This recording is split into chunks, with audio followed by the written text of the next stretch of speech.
mækinn nú, eða? Það bara báðir þú talaði eitthvað á mækina, það ekki mál.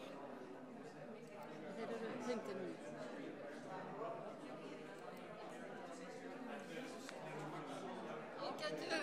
Ágætu gestir, heyrið í mér hérna? Nei, það heyrist ekki þetta. Já, halló.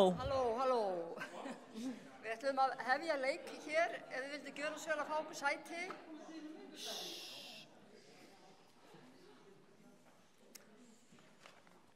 Góðan daginn öll sömur og velkomin á þessa málstofu sem haldin hér á vegum ráðgjafarnefndar Gæðaráðs Íslenskra háskóla. Í þetta sinn ætlum við að beina sjónum okkar að því hvernig við tryggjum gæði stafrænna kennsluhátta. Og við erum stödd hér í dag, en síðan líka verið að streyma þessu beint, þannig að ég vil líka bjóða þá sem eru hér einhvers staðar fjarri okkur velkomna. Þeir eru náttúrulega með okkur í anda, þó þau séu ekki með okkur í efninu hér. En þetta efni náttúrulega nokkuð brýnt vegna þess að það er mikið að gerast í þessari tækni. Hún náttúrulega hefur svo sem verið við lífi núna í mörg ár og það eru margir háskólar í Íslandi sem byggja mjög mikið sína starfsemi á fjarkennslu og þurfa þess vegna að nýta sér þessa tækni. Það er aukinn þrýstingur hér við þennan háskóla að taka meira upp fjarnám, auk þess sem að menn eru náttúrulega að nýta sér ný námsumsjónarkerfi sem verður að innleiða núna í skólunum hér og þar. En þegar menn eru náttúrulega með þessa tækni við höndina þá kannski tæknin ekki aðalatriði heldur hvernig hún getur þá stutt við kennslu og tryggt það að kennslan verði betri. Þannig að hún leiðir til þess að við tryggjum gæði kennslunar. Það er kannski eitthvað sem að þarf alltaf að hafa í huga. Þannig að það er svona kannski útgangspunkturinn hér í dag og við ætlum að vera hérna með 4 innlegg. Fyrst kemur hér góður gestur frá Skotlandi og síðan verða 3 styttri innlegg frá heimafólki. Þegar þeim er lokið þá höfum við smá kaffi og það verður hérna býður eftir okkur kaffi og eitthvað smá meðlæti með því og síðan ætlum við að vera með smá umræður í hópum. Það sem að menn geta þá rætt þessar spurningar sem við vörpuðum fram, hvernig er best að styðja og hvetja kennara við að tileinkja sér stafræna kennsluhætti og hitt, hver eru tækifæri stúdenta í stafrænu námsumhverfi og hvernig tryggjum við virkni þeirra í náminu. Þannig að þetta er nú bara frjálst val, menn geta valið sér efnið og síðan munum við skipuleggja nánar hvar þessir hópar verða. Það er svona fyrir eftir hversu margir verða sem vilja taka þátt í þessu. En vegna þess að við ætlum að fara hérna inn í kennslustofu, þá er alveg stranglega bannað að fara með veitingar þangað inn, þannig að þið verðið að gleypa ykkur, drekka kaffi og gleypa ykkur meðlætið áður en umræður hefjast í hópum. En við hérna finnum út úr því og síðan þegar menn eru búin að spjalla saman og velta þessu fyrir sér, þá komum við aftur hingað inn og þá verður svona sagt frá því sem að menn urðu vísari í þessum umræðum og verðum þá með smá umræður í framhaldinu. Og síðan þegar þetta er búið, svona klukkan 4, ef þetta gengur allt eftir, að þá verður hér smá hressing í lokin í boði ráðgjafarnefndarinnar. Þannig að ég held að okkur sé ekkert að vanbúnaði að hefja leika. I would like to welcome our guest here especially. Frank Rennie is coming all the way, well it's maybe not so all the way, but it was a long journey. He's actually our closest neighbor because he is residing in the Outer Hebrides, Suðureyjar, in Lewis, and that is actually not very far away, but he has to travel a long way to get to us. And he is the assistant principal at Lewis Castle College in the Outer Hebrides. And he is also professor of sustainable rural development. And he is very interested in the use of this online technology in the teaching, and he is really the primus motor in introducing this and encouraging people to use this technology in their teaching. So I think it's going to be very valuable to have him tell us how they have been doing this and how actually they are then securing the quality of teaching in this endeavor. So Frank, please.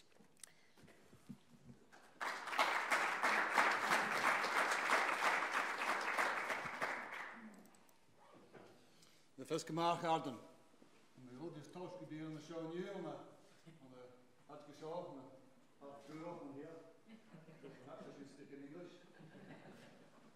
The language of my community is Gaelic. English is the second language, but it's the language we have in common today. I'd like to take you through some ideas, just ideas about quality in digital education. When you want me to stop, just wave to me, because we could be here all day. Okay, so it's a big topic. I think also I only have 8 or 10 slides, not many slides. But each slide could be almost the whole day.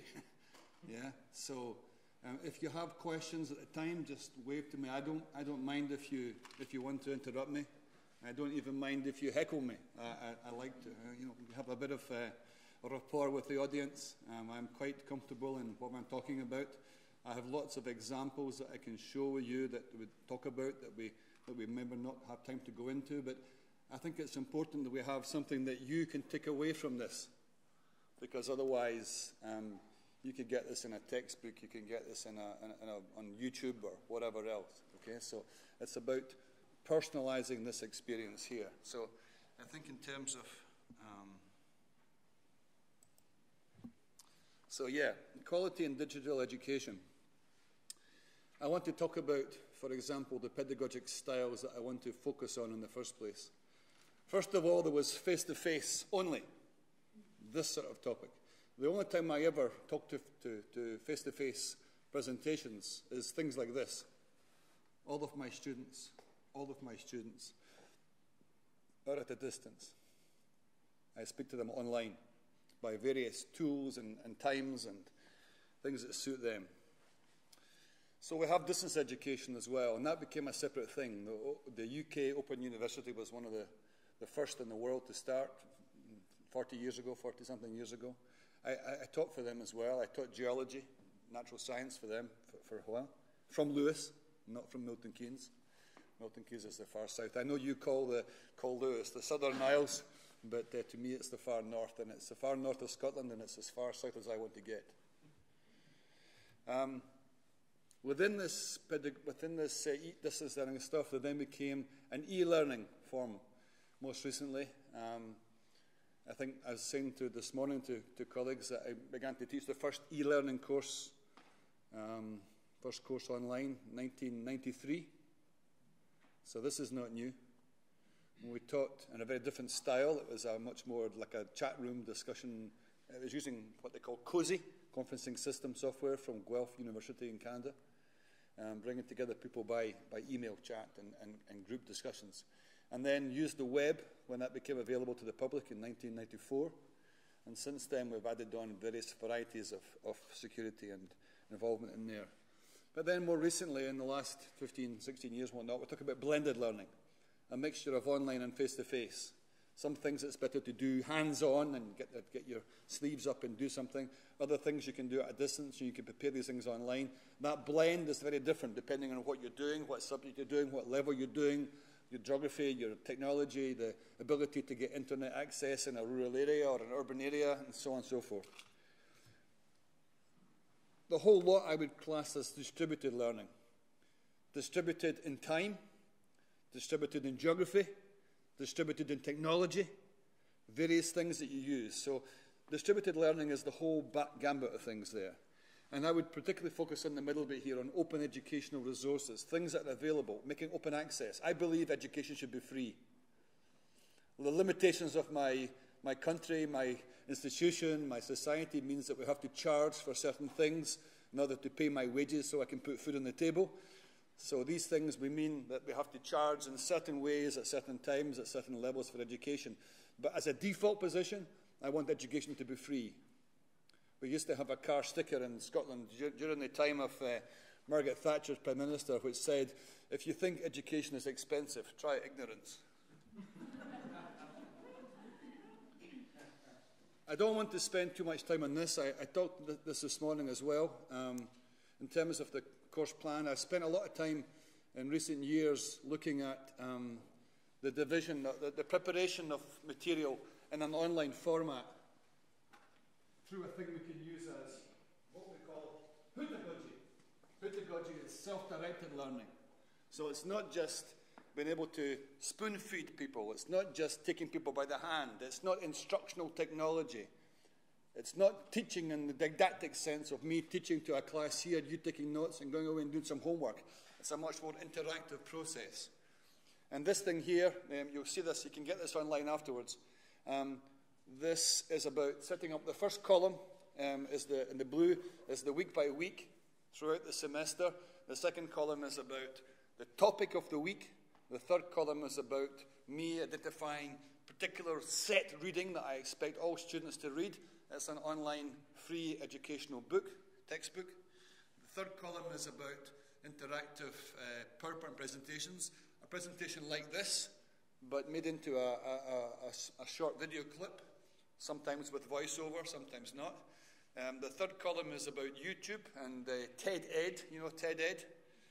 TED Ed, YouTube, Academic Earth, various other videos of high quality instruction. YouTube.com/education gives you educational videos that you can then embed within your teaching plan. You can find what you want, the best thing you want, that illustrates what you're talking about. And rather than create it yourself, you can use somebody else's.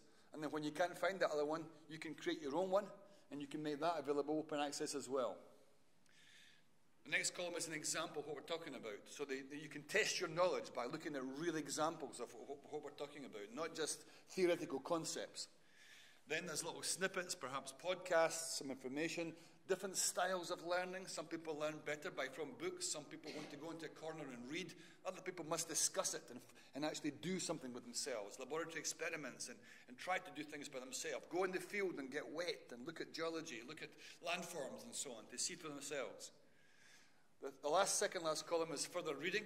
So you can go into much more depth. You can look at academic journals. You can look at reports. You can look at textbooks and so on and so forth that give the enthusiastic students more depth in the subject. You can add to that. You can build up a library in that column of the 20 or 30 key papers, key articles that you expect the top students to read when they go through. Not every student will do that, but if they want it, it's there. You've picked out the ones for them. And the last column is about activities that you can do to test your knowledge. These are not marked activities. These are self-volunteering activities that students might do. Some instructions, some instructional videos, some text and so on to try and understand this topic. And if you understand it, fine. Move on to the next one. If you don't, you can ask questions, you can get clarification. I talk about education being wholly online with tutor support.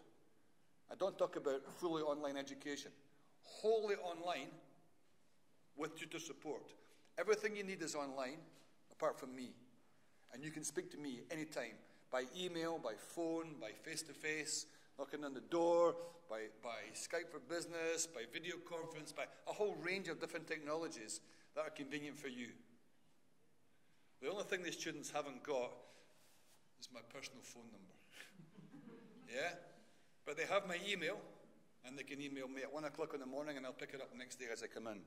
This is a good way of structuring your courses. It allows you to plan, put things in a format that allows students to navigate their own way through it for little effort. And for me, although there's a lot of work to go into the start, you might need some help to actually, or some time to develop the start. Once you've gone into this and gone over that hump at the start, it's much more easy. Once you've got this, you can teach 10 students, or 100 students, or 1,000 students by the same method. And it's reduced the amount of time that I have to teach, that I have to force my opinions on students by about, I would say, 75%. So that allows me much more free time to do other things, like come to Iceland. I'm still teaching this course right now. Students are still learning from this course right now while I'm here. And when I go back, I'll pick up any questions or comments they've had. So I can ask you about the last slide. Is this how you present it to your students, or did you even further details? No, that's one of the instructions that goes on right at the start on the BLE, and then in each of those rows will be 1 week. So that'll be in one folder on Blackboard or on Brightspace we're moving to. It'll be one folder, 1 by 1 by 1 by 1 by 1. And so the links to these will be on these weeks. So you go into that week, you'll find all of this stuff available. And the next week, all of that stuff available. That is in addition to folders for assessments, what the assessments are going to be, what the discussion board is going to be, external links, helps, and so on and so forth. So all the students, I make it a principle to show students everything right from the start. Even the assessments. They have 2 assessments on each module. They get that right at the start. There's no way they can cheat because you can't make it up. I'll tell you what I want. And if you're the sort of student that will only study the things you need to get your assessment, yeah, you'll pass your assessment. You'll end up a stupid student because you'll only do the things you have to do. You won't learn the things that you need to do that you have in just in case. But those who want to go into it in depth can go in further. So they see all of this material right from the start. I've given this matrix to other colleagues as well. And they've taken their course that is not in this format and tried to put it into those boxes and find that it really works very well. And that helps them create an enhanced course because they realize they can fill up most of the boxes, but maybe not all of the boxes. And then they can begin to look for a video on this or a paper on that to fill these different boxes and therefore really improve and update the quality of what they're doing. So it's a useful development tool for the staff as well. I'm not doing this just for the fun of it. It's good for me and it's good for the students. The key thing is that as I said this morning again, and I'm aware that this has been live streamed as well, I believe, so that I don't know who's out there. I know that my friends in Akureyri are there, so I was there yesterday, so they might have heard some of this already. But education should be led by the educational need, not by the technology you have available. So you find out what you want to teach, what the student wants to know, what you expect them to do by the end of this course. That's the educational level of attainment that you want. And then you then say, what tools do I have at my disposal that allow me to help to do that? Some of those will be technology, some of those will be people, some of those might be paper-based journals and books and so on and so forth, but not the technology. You don't say, oh wow, here's a new shiny tool just out of the box. This could be good. What can we use this for? That's the role of experimental education. Yeah, I do that as well, but I don't experiment on students. You experiment in advance, and you say, you do a SWOT. This is good for this, but it's bad for something else. Okay? You do something for this, you do something. This is a better tool for that. It's like when a tradesman turns up at your house, they bring a tool bag. And the tool bag is full of things. It's got a saw and a hammer and a screwdriver and a this and a that for different things. Yeah? It's the same with us. We have different technology. So things like this, normally, for students in a normal situation, I would record that as a pre-recorded lecture. Why would I do this again and again and again? This is a one-off. This is just a particular seminar we're having. If I'm teaching this in a regular course year after year, why would I do that? Why would I spend another hour doing the same thing again next year? I would record a version here, a really good version. It might be a live version, or it might be an edited version of that material. And then I then make that available to students, and I say, watch this first. You flip the classroom. You make them do the work first. Watch this video, then we can discuss it. So I get questions from other staff. What happens if they don't watch the video? If they don't watch the video, don't bother coming to the class. You're just a weight. You're just an impediment. You're the problem. Yeah? If you don't want to learn, why bother wasting my time? Why bother wasting your time? Go for a walk in the hills. Go fishing, you know. If you want to learn, look at this, take notes, and then we can discuss it. We can learn from that. It has the beauty that you can watch it again and again and again and again till you're sick of me. Yeah? In 3 months' time, you want to watch it again because you've forgotten the detail, you can go back and watch it. I'm not going to give the talk every 3 months because you've forgotten. You can do it by video. It's a wonderful system. So we use this internally within the university, both for teaching and also for staff development. Learning and Teaching Academy of the UHI, the University of the Highlands and Islands, we have regular webinars where staff can join in. Some staff are encouraged to go and do that for particular reasons. Mostly it's just voluntary and it's not mandatory. You can join and you can switch. And we might have anything from 3 to 35 to 45 to 60 people linking in at one time, all different places, maybe from their own desktop, from their own offices for this particular topic. They watch that, we record it, and we stick it on an archive in the memory. So all that is there for future. So there are specific topics about dealing with the use of e-books, learning theories and technologies, mental health with students, mentoring support for research, and so on and so forth. All these topics that people offer their speciality.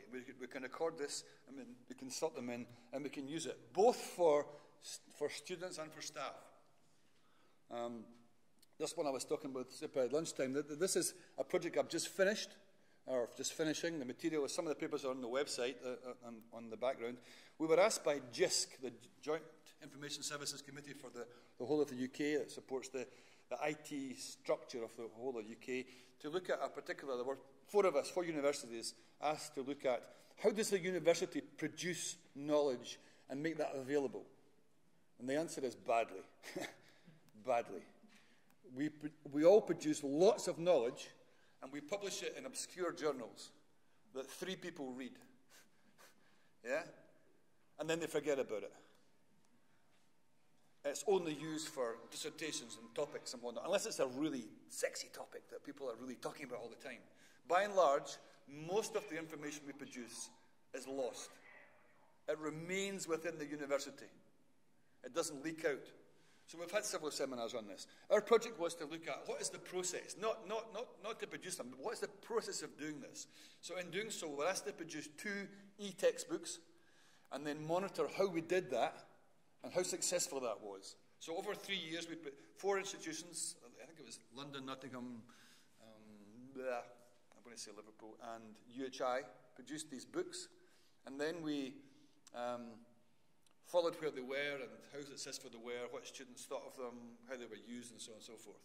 This first one here was the one I wrote. It's a course that I was teaching for dissertation students, how to do a dissertation. This was produced largely from things I'd done already. I brought another colleague in to work and to enhance that and to edit it and finish off. We produced this. We sold it on Amazon, an Amazon Kindle. I can discuss that in more detail if you want afterwards, why we chose that. But we put it on Amazon Kindle, an Amazon Kindle book for £1.99. The previous 2 books, the textbooks I had written for education, were £79 each.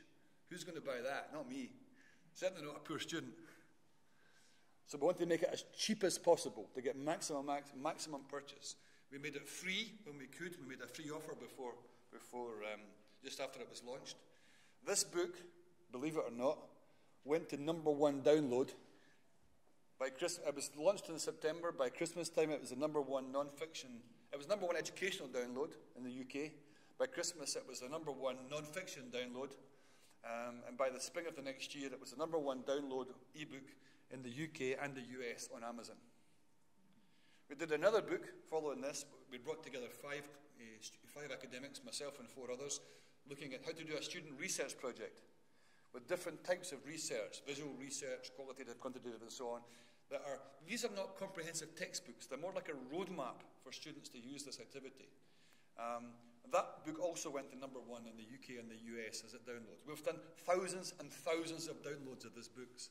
Several universities have put it on their website to refer students who are doing dissertations to look at this sort of stuff. This is not a thriller. This is not an Agatha Christie. This is not a body stripper romantic thriller. This is a book about how to do a dissertation. But it hit a spot. You can take your good quality materials and produce that in that format and make it available to the students in a way that's accessible.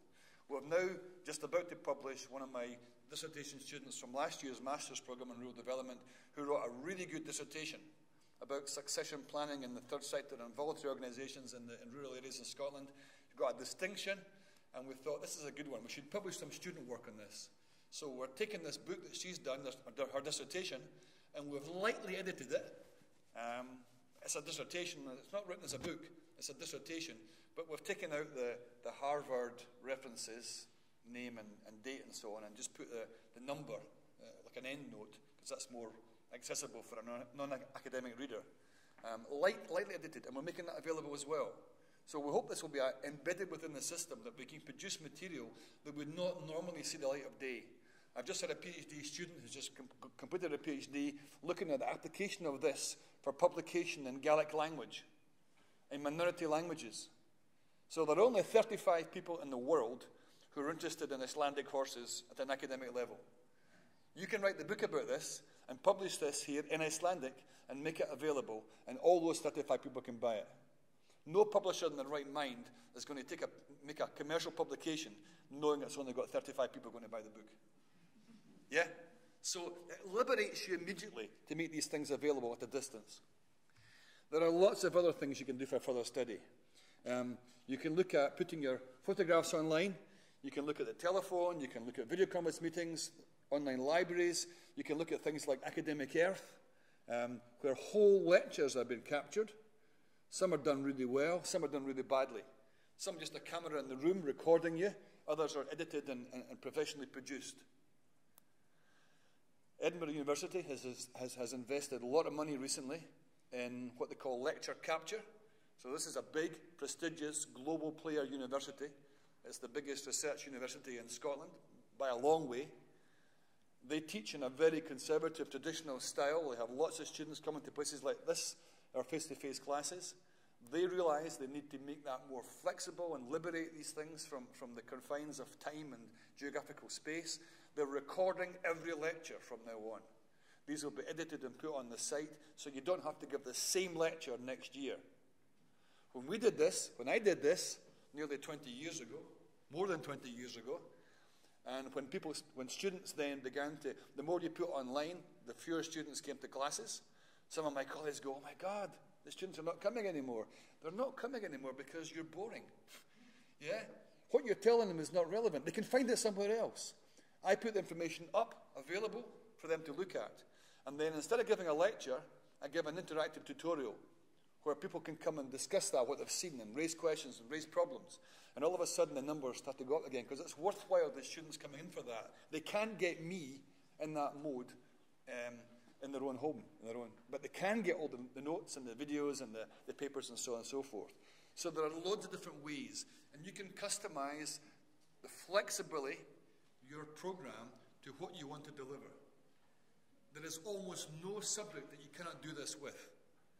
There are subjects that you can teach entirely online, but you'd be surprised how few they are. I've worked with medical students. I've worked with legal students, staff. I've worked with the dental school in London to get their material online because they realize that they can do a lot of these things online. One of the best examples of online learning activities in Australia a few years ago was a veterinary school who designed an online package for teaching for how to do artificial insemination in cattle. Normally a job you're required to be there on the spot, usually with long gloves. Yeah? But to do that, to learn the process, because it's quite precise, you can learn everything you need to know before you actually have to do it. So you go in there with some knowledge. You don't go in there on a blank bit of paper and make lots of mistakes. You haven't got time to make mistakes with it when the cow's on heat and you only have a few hours, perhaps days, to do this sort of thing. So there's loads of ways you can tackle these things. I think it's also important that you open to the triangulation of knowledge. You make this available not just with what you know, but what other people know. So I would divert students to things like the Open Learn, to MIT courseware, to stuff at Sanford, to stuff at other places, open educational resources that we use, different universities, and look at their perspectives on that. It's only several years, I think about 4 or 5 years back, Open University had 2 million downloads in 1 week of their courses. And when they looked at where they were coming from all over the world. Students were registered as students in Canada, in Sweden, probably in Iceland, and they're registered here, but actually they were studying that material, not the things that you are teaching them. They look at the topic, and then they look at material online, and then they follow up, because this is actually allowing them to play it again and again and again, and go into depth and follow links and follow papers and articles and so on and so forth. They can learn at their own pace, in their own time, at their own depth. So there's no shame. There's no shame in actually referring people to other places. It actually strengthens your case because it shows you there are different perspectives on the world. There are different views of this. If you have different views from me, let's discuss them. And I'll tell you why I think my views are important. And obviously we can then begin to discuss and maybe compromise. If you want to follow some of these up, these are 3 of the books that I've done. The one with all the bright stars is the 2nd edition, the nodes. The one in the orange cover, we're about to do a 2nd edition of that. That's the key concepts of learning, the key terms that you need to use. The other one, the blue one, is about looking at the different things that you use, different tools you use for online learning, and why you use them, the strengths and the weaknesses of each one, why you'd use one rather than the other in different situations. The middle book is about learning in the connected society. We coined this term the Connectican. It never really caught on, so it was a new word. It's a make-up word that we use for it. It was a connected learning, not just the internet, but also the people beyond the internet. This presentation is available on my SlideShare website. If you want to look at it again, you haven't got commentary, I'm here.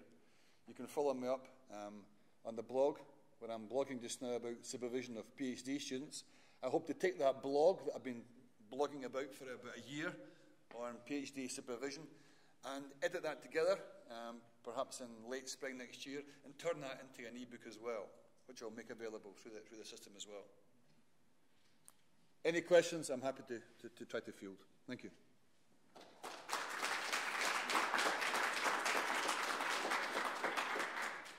Well, thank you very much, Frank, for this very interesting talk. We have time for a couple of questions now, if somebody's interested, but we need to take the mic around for those that are not here. Yes.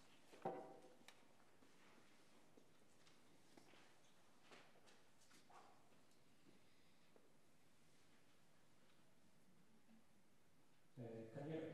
My name is Kjartan. I'm from Hawaii University. I want to ask you about the blended learning we were talking about earlier. I think you correctly said you have to teach always something on site. But I wonder, for example, I teach a course where I have to teach on site and off site. Do you ever have students do their on site learning, they record it themselves and present it to you as a preparation for on site learning? Can you blend it in that way? Absolutely, absolutely. I think one of the advantages of the video conference system allows you this interaction. So why don't make use of it?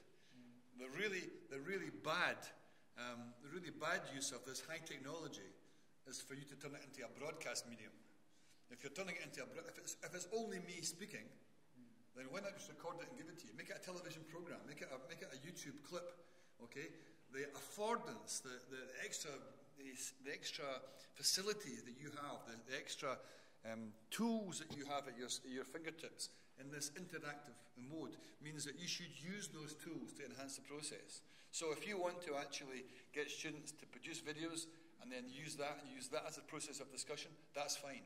I also have a site we can make available to students. They can go away and discuss it themselves without me. They don't need me to moderate the discussion. Most of them are adults. I work on the principle you're an adult until you prove otherwise. Yeah? So I think you can make these things. And likewise with blogs. But blogs is another good one. You can encourage the student to create blogs. Many blog sites, you can post things that are private, so only you see them, like an online diary to you. You can make the next post shared by only one person, like a supervisor or a friend or whatnot, and others are available on the internet. They're global to the world. And you can make these posts in these different categories. So you can use that as a research diary. You can use that to share your ideas. I have friends that share their ideas, get feedback, and rethink what they're doing before they publish their ideas and so on and so forth. So I would encourage that participation. The more you engage with this technology, the more you engage with these opportunities, then the richer the quality of learning. If you just want to sit and listen to that, that's fine. Other people are different. The person at the back that sits and says nothing, they're still learning. Yeah? They're just learning in a different way to you and I who want to engage and test our knowledge. I really like your matrix. Could you tell us a bit more about how you go about encouraging and teaching students to learn more independently? You're talking about HIvarp, so self-directed learning. I expect you need to support them there. Can you tell us a bit about that process? Okay, so right at the start of the year, I go for the shock and awe treatment. So I tell students at the time, in this particular, so all these students I'm teaching just nowadays are master's students or PhD students, okay? So they're not 18-year-old school leavers. So I go right at the start and I say, in order to become competent in this subject, you need to learn certain skills. I can help you learn all of these skills. Everything. Whether it's going to be public speaking, whether it's going to be keyboard skills, whether it's going to be a particular research methodology or statistics, we can teach all of this stuff. What I can't teach you is the motivation to want to get involved. You need to want to do this. If you don't want to do this, you're in the wrong class.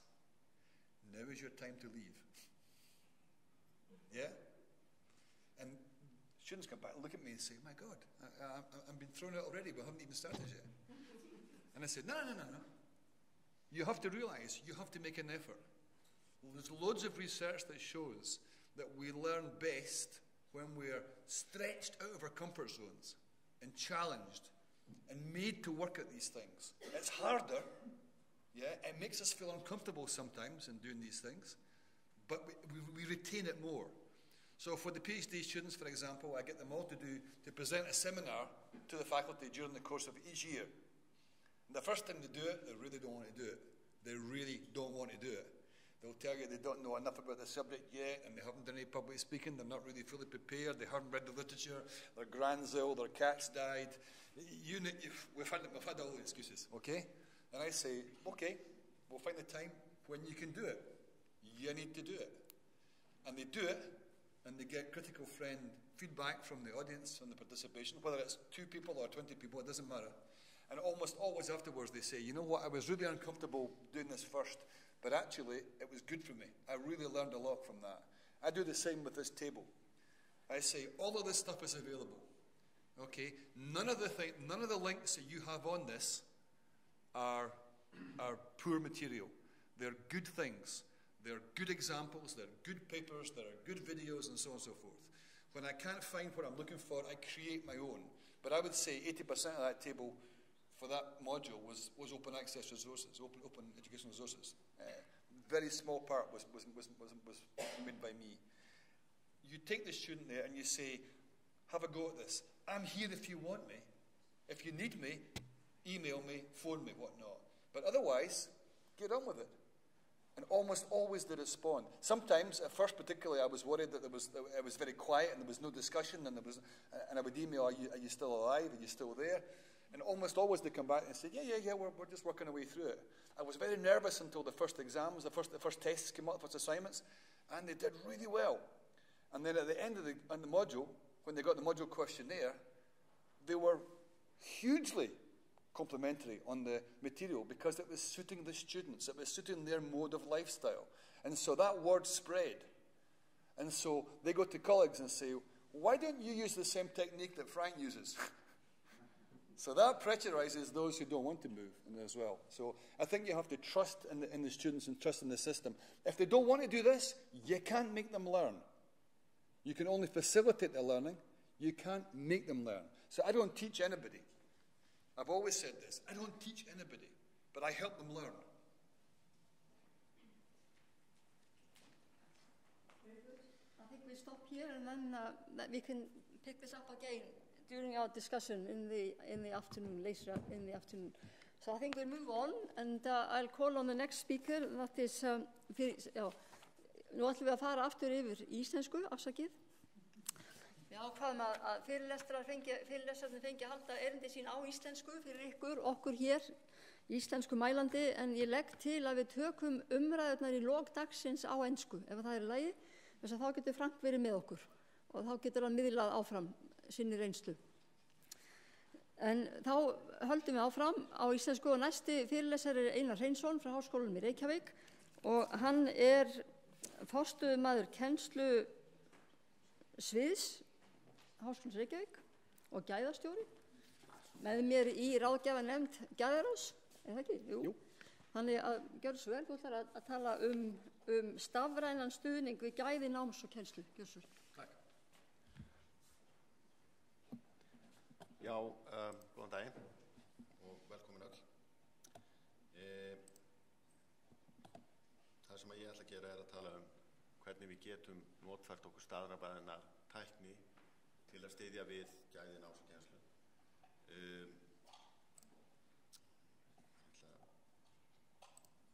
Þetta er líka dulinn áróður fyrir nýja kennslukerfin okkar eins og við sjáum. Það opna hérna.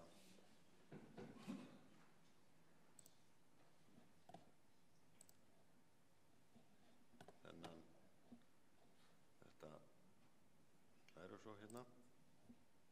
Þið sjáu að þarna með mér skráður sem höfundur Ingibjörg Guðmundsdóttir sem kennslustjórinn okkar í Háskólanum í Reykjavík. Við höfum samin þetta efni í sameiningu þannig að ég fannst við hæfið að hennar nafn væri þetta líka. Það sem að við erum mjög mikið að hugsa í Háskólanum í Reykjavík þessa dagana núna hvaða breyting við erum að upplifa. Við vorum með kennslukerfi sem var íslenskt ágætt, alls ekkert það verst af öllum, með 10.000 notendur. Nú erum við farin yfir í kerfi þar sem 30 milljón notendur. Það breytir því ofsalega mikið hvernig við nálgumst allt hvað varðar nám og kennslu í skólunum. Við lifum í stafrænum heimi.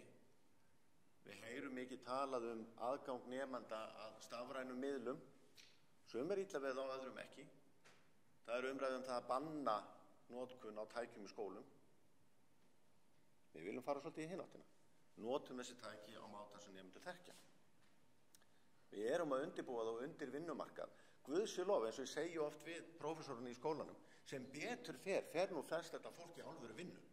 Fæstir verða eftir í háskólanum.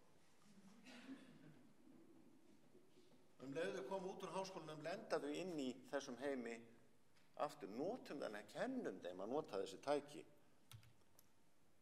Við vorum að innleiða Canvas, eins og ég sagði. Hafið þið heyrt þetta áður? Nei. Þannig að við vorum að innleiða nýtt kennslukerfi sem við viljum nota. Það kannski, hvernig við viljum nálgast þetta með tilliti til gæða náms og kennslu, grundvallast 2 atriðum. Frelsinu og ramman. Tölum aðeins meira það eftir. Það að segja að við erum að veltaði fyrir okkur hver eru mestu eiginleikar þessa kerfis? Jú, það veitir okkur aðhald og stuðning. Það rammar kennsluna alla inn. Leið býður það upp á alveg óendanlega möguleika í sambandi við það hvernig við nálgumst samskipti nemenda og kennara og nám og kennslu. Það sem að nemendur vilja sjá sem aðal kostin þegar við höfum spurt á að þetta eins og þetta heitir á góðu hérna á degi íslenska tungu, one stop shop. Það að segja við erum komið með svona Brimborg, öruggan stað til að vera á, þarna fer nemandinn inn og þarna getur hann gert allt. Ramminn og frelsaður. Við erum allt á einum stað. Við erum með kerfi sem heldur utan allt. Við tryggjum leið að gögnin sem eru flutt úr nemenda umsýslukerfinu okkar, SCS-kerfinu, hvernig við flytjum hann yfir, við lefum nemendum uppfylgja og samfæra þá það og við getum tryggt það, þetta hluta gæðaeftirlitinu, að gögnin sem við færum á milli eru færð á tryggan og öruggan máta. Við erum ekki að týna neinu, það er ekkert á glámbekk, það er engin aðgang að því nema þeir sem eiga að hafa aðgang að því. Af þessum hlutum sem snertir okkur kannski mest í dag eru lærdómsviðmiðin, því að eins og þið vitið öll, þá eigum við að skilgreina námið eftir lærdómsviðmiðum. Við eigum að gera það á tiltekinn máta og við erum núna að tryggja það að þetta flytist yfir til nemendur séu meðvitaðir þetta. Við erum leiðinni að tryggja líka að allir séu að gera þetta á þann máta sem er lögbundin og sem nemendur getur gert kröfur Við erum líka að tryggja að þetta sé allt á einum stað og getum fylgst með því. Oftatíðum vorum að fylgjast með áður tókum þetta kerfi að fylgjast með hvernig nemandinn með kennarinn að byggja upp námsefnið að því að svo stór hluti af náminu fer fram utan kennslustofnar eins og við heyrðum í síðasta fyrirlestri meðal annars. Hvernig eigum við að hafa eftirlit með gæðum náms og kennslu þegar kennsluefnið er á Facebook eða Tinder eða einhvers staðar, bara einhvers staðar langt í burtu? Hvernig eigum að hafa eftirlit með efninu sem við eigum að hafa eftirlit með gæðum á ef við vitum ekkert hvað það er? Og eins og við vitið eru kennarar óbúslega klárt fólk sem fær frábærar hugmyndir og framkvæmir þær. Og það er bara svo erfitt fyrir okkur sem eigum að reyna að tryggja það að þetta sé í lagi og sé gott að vita hvert fórum með þessa frábæru hugmynd sína. Þess vegna erum við að byggja upp stafrænan stuðning þar sem allt er á einum stað. Þetta er ramminn. Þetta er það sem tryggir. Þetta er gæðatryggingin sem við erum byggja. Við erum líka með námsmatið allt á einum stað. Við erum með einkunnagjöfina, við erum með umsagnirnar og við getum haft eftirlit með því að lágmarksskilyrði samkvæmt lögum númer 63/2006 og reglugerð númer 530/2011 séu uppfyllt. Þið vitið alveg hvaða lög og reglugerð er að tala um það, ekki? Sjáum dæmi ramma. Þarna sjáu þið bara venjulegan áfanga, SBV 504 afleiður. Þarna eru lærdómsviðmiðin þrískipt, sett upp, þekking, leikni og hæfni. Til þess að tryggja það að nemandinn hafi aðgang að þessu á öruggan máta, á öruggum stað og viti nákvæmlega hvað hann á að vera færum þegar hann lýkur þessum áfanga. Frjálsræðið, hin hliðin á peningum. Skólinn tryggir það og skuldbindur sig til þess að sjá til þess að ramminn sé til staðar, að lærdómsviðmiðin séu byggð upp rétt, þau passi inn í prófgráðuna. Þetta eru þessar fallegu hríslmyndir sem að okkur sem eru í störfum eins og mínu finnst svo skemmtilegt að skoða. Svo er það frjálsræðan, hin hliðin á peningum. Hvernig ætlar kennarinn að miðla þessu til nemandans? Hvernig ætlar hann að tryggja nemandinn komist á leiðarenda og sé færum þessa þekkingu, leikni og hæfni? Við erum allt í einu búin að læra það að við erum búin að fara úr einhverju kerfi eins og gamla mæskúl sem var svona torrentkerfi. Þú hlóðst upp skrá, þú hlóðst niður skrá, þú hlóðst upp skrá, þú hlóðst niður skrá. Yfir í óendanlega möguleika. Ég er alltaf að læra eitthvað nýtt. Þetta er sko, það eru jól alla daga. Þú getur gert allt möguleika, þetta eru óendanlegir og þeir eru svo frábærir og þetta, með því að nota þetta kerfi þá erum við að stuðla að því sem við viljum gera, fjölbreyttum kennsluaðferðum. Við getum komið fram til móts við óskir og þarfir kennara og nemenda á ýmsan máta. Við getum í raun og veru, möguleikarnir eru ótrúlega miklir. Þess vegna er þessi fallega mynd. Við erum líka að gera það sem við erum að gera. Við erum að innleiða kerfi sem býður upp á tengimöguleika við svo ótrúlega margt annað. Við erum með Turnitin, við bara plöggum það inn. Við erum með DigiExam fyrir prófin, við plöggum það inn. Viljum við nota Spera fyrir prófin, tengjum við það bara inn. Viljum við nota MATLAB, tengjum við það inn. Greatscope, tengjum það inn. Kennarinn komið og segja, mér langar að vera með svona. Já, það er ekkert máli, ef það passar þarna þá getum við bara tryggt það.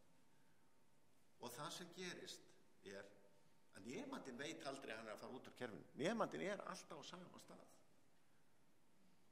Við erum með Vimeo, við erum með YouTube, þetta er allt í svona svokallari deep integration, djúpri ígræðslu að því hann á dagur íslenska tungu. Þannig að nemandinn er alltaf að vinna inn í sama gluggan, hann fer aldrei út. Þú setur ekki slóð á YouTube sem nemandinn fer og klikkar á og fer svo þar á eftir að skoða myndir af kettlingum. Hann er alltaf inn í kerfinu. Nú komum við kannski að því sem ég held að sé getur verið einna mikilvægast fyrir framtíðina. Aðgengi nemenda er óháð tíma og rúmi. Þegar við byrjuðum að innleiða þetta kerfi þá spurðu allir nemendur hvað rappið er. Og þið sjáu að það er líka til kennarapp og það er til foreldrapp, við höfum ekki mikið verið að kíkja á það. En apptengingin gerir það líka verkum að nemandi getur nálgast kennsluefnið óháð græjum. Þetta býður líka upp á mikla fjölbreytni í miðluninni af því þú getur notað allan græjukassan. En það sem kannski skiptir mestu máli held í nútímasamfélagi er við erum hætti í línulegri dagskrá, við erum komin yfir í Netflix. Nemandinn tekur til sín efnið á þeim tíma sem hann vill, þar sem hann vill og á þann máta sem hann vill. Það er nefnilega hefur tekið okkur kannski 1000 ári háskólakerfinu að fatta að nemendur eru ólíkir. Þeir nota ólíkar aðferðir til þess að nálgast efnið og þeir vilja gera þetta á ólíkan máta á ólíkan tíma. Þeir vilja geta fengið upptöku. Nemendur segja, við viljum hafa upptöka tíman. Þú getur valið að koma og hlusta. Þetta er eiginlega sama og Frank var að segja það. Þeir geta valið að koma og hlusta. Þeir geta líka hort á upptöku. Þeir geta líka hort á gamla upptöku sem var tekin upp og er búið að gefa út á Amazon. Þeir geta líka valið að gera þetta eftir miðnætti. Þessi línulega nálgun er allt öðruvísi. Og við getum mónitorað hvernig við gerum þetta eftir með því að þetta sé í lagi. Því að það sem ég ávíst að vera að tala um í dag. Hvernig hjálpar stafrænt búnaður okkur við eftirlit að gæðanáms? Ok, ég talaði um ramman, lærdómsviðmiðin og námsmatið. Ég opna að sýna ykkur hvernig við byggjum ramman upp og hvernig við setjum þetta upp og hvernig við haldum utan þetta formulega séð og hvernig við getum þetta eftirlit með því að allir kennarar gera þetta í allum námsmötum og það er harmonisert saman. Því við erum með þetta alltaf á einu stað og getum fyrst með þessu. Námsmatið er á ábyrgð kennara svo hluta frjálsræði. Ég var búin að tala um það. Við erum alltaf að hvetja þetta í fjölbreytni. Hvernig metum við? Nú komum kannski þessu lykilatriði. Andrei Súrsok spyr gjarnan, eru þið búin að innleiða lærdómsviðmið? Já. Og eru þið með námsmat? Já. Eru þið búin að tékka hvort þetta tvennt vinnur saman? Ekki alveg. Þetta er erfitt.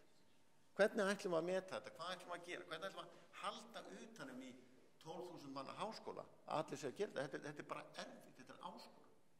Þetta er eitthvað sem við öll að glíma við. Eru nemendur virkilega að læra það sem þeir eiga að vera að læra? Hvernig getum við mælt lærdómsviðmið? Hvernig tengjum við þetta saman? Hvernig veit nemandinn að það er verið að mæla lærdómsviðmiðið sem stendur þarna í kennsluskránni? Og hvenær er verið að mæla? Hvað er verið að mæla? Ég var að taka dæmi. Ég ætla að vera með dulna áraður aftur. Fer hérna inn í Canvas. Fer inn í Modules. Fer inn í myndbandið. Við byrjum á heimasíðu námskeiðsins og flytjum okkur niður í Outcomes. Ég minni ykkur á uppsetninguna á lærdómsviðmiðunum sem ég sýndi ykkur áðan. Þetta er pínlítið frábrugðið til að henta þessum fyrirlestri. En hér er sem sagt búið að lista. Við byrjum.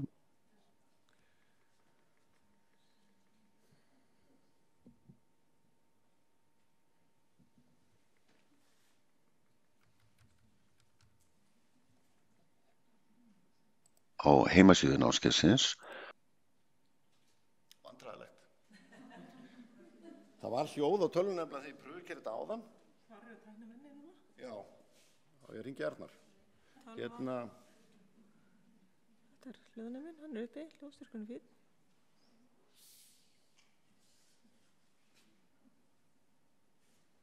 Hann prófa aftur. Prófa þennan. Þessi er á. Nei, þetta er á. Hérna er á, er það ekki? Þessi? Þessi er á. Það er allt á. Þetta virkaði allt áðan. Og flytjum okkur niður í Outcomes. Ég minni. Pæli hvort þessi sé að stela. Panotto. Ég veit ekki. Þetta virkaði allt sko fyrir hálftíma síðan. Herðu, þá er ég að rifja eitt viti hvað ég lengi að taka þetta upp. Ykkur á uppsetninguna á lærdómsviðmiðunum sem ég sýndi ykkur áðan. Þetta er pínlítið frábrugðið til að henta þessum fyrirlestri. En hér er sem sagt búið að lista upp lærdómsviðmið námskeiðsins og setja þau í möppur undir hæfni, leikni og þekkingu. Og ef við ítum hér á þekkingamöppuna þá sjáum við að hér er lærdómsviðmið sem hefur verið sett inn, þekkingamiðað og þarna er búið að setja upp rúbrikinn. Við byrjum á heimasíðu námskeiðsins og flytjum okkur niður í Outcomes. Ég minni ykkur á uppsetninguna á lærdómsviðmiðunum sem ég sýndi ykkur á. Hverju sinni í hverju námsmati. Þarna fer ég sem sagt niður í gluggann sem heitir Outcomes sem ég sjáu hérna hliðin á. Þar er búið að setja inn þekkingu, leikni og hæfni í hérna sem á að fyrir áfangan. Áðan þetta er pínlítið frábrugðið til að henta þessum fyrirlestri. En hér er sem sagt búið að lista upp lærdómsviðmið námskeiðsins og setja þau í möppur undir hæfni, leikni og þekkingu. Og ef við ítum hér á þekkingamöppuna þá sjáum við að hér er lærdómsviðmið sem hefur verið sett inn, þekkingamiðað og þarna er búið að setja upp rúbrik sem sýnir nemandanum hvernig hann verði mældur. Förum svo og athugum hér inn í assignments. Þar búið að setja upp verkefni sem við eigum að leysa, ítum á það og hér semst að ræða ráðstefnu og verkefni sem ráðstefnugestir eiga að leysa. Við ítum svo hérna á rúbrik til að fá upp rúbrik fyrir nemandann til að vita hvernig á að mæla og hvað á að mæla. Ítum hér á Find Outcome og þá færumst við aftur yfir rammarsögurum áðan. Ítum á þekkingu, finnum lærdómsviðmið sem við ætlum að mæla akkurat núna og færum það inn í verkefnið. Við getum bætt öðru við ef við viljum. Ítum bara aftur á takkan, tökum hérna eitt leikniviðmið og færum það líka hérna yfir. Nú erum við sem búin að tengja verkefnið og lærdómsviðmið saman og leið að búa til rúbrik sem sýnir nemandanum hvernig hann verður mældur, hvaða stig hann þarf að fá til að ná og hvað gerist ef hann fær fullstig fyrir verkefni, þannig að hann gerir sér grein fyrir því hver geta hans í að leysa þetta verkefni. Við ætlum að nota þetta sem hluta af námsmatinu og nú ítum við bara hér. Þá kemur þessi gluggi upp sem leiðum hjá okkur og sýnir okkur fram á að það er vitlaust lagt saman hjá mér í skilgreiningu og lærdómsviðmiðum, leiðum það bara alveg hjá okkur.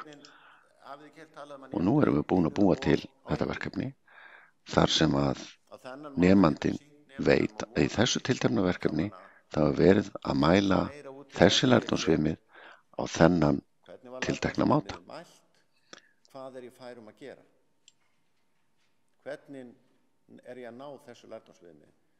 Ég fekk 3,5 í mælingu á því hversu nemandi á að færum að gera grein fyrir virkni kerfismynds gæðaeftirlits á ráðstefnu. Hvernig ég að skora? Sjáðu hvað ég að meina með þessu? Ef ekki að hoppa bara út úr þessu mótjúl og fara aftur yfir í kennslefnið. Þennan fyrirlest til dæmis. Ok, þið sjáðu hvað við vorum að tala um.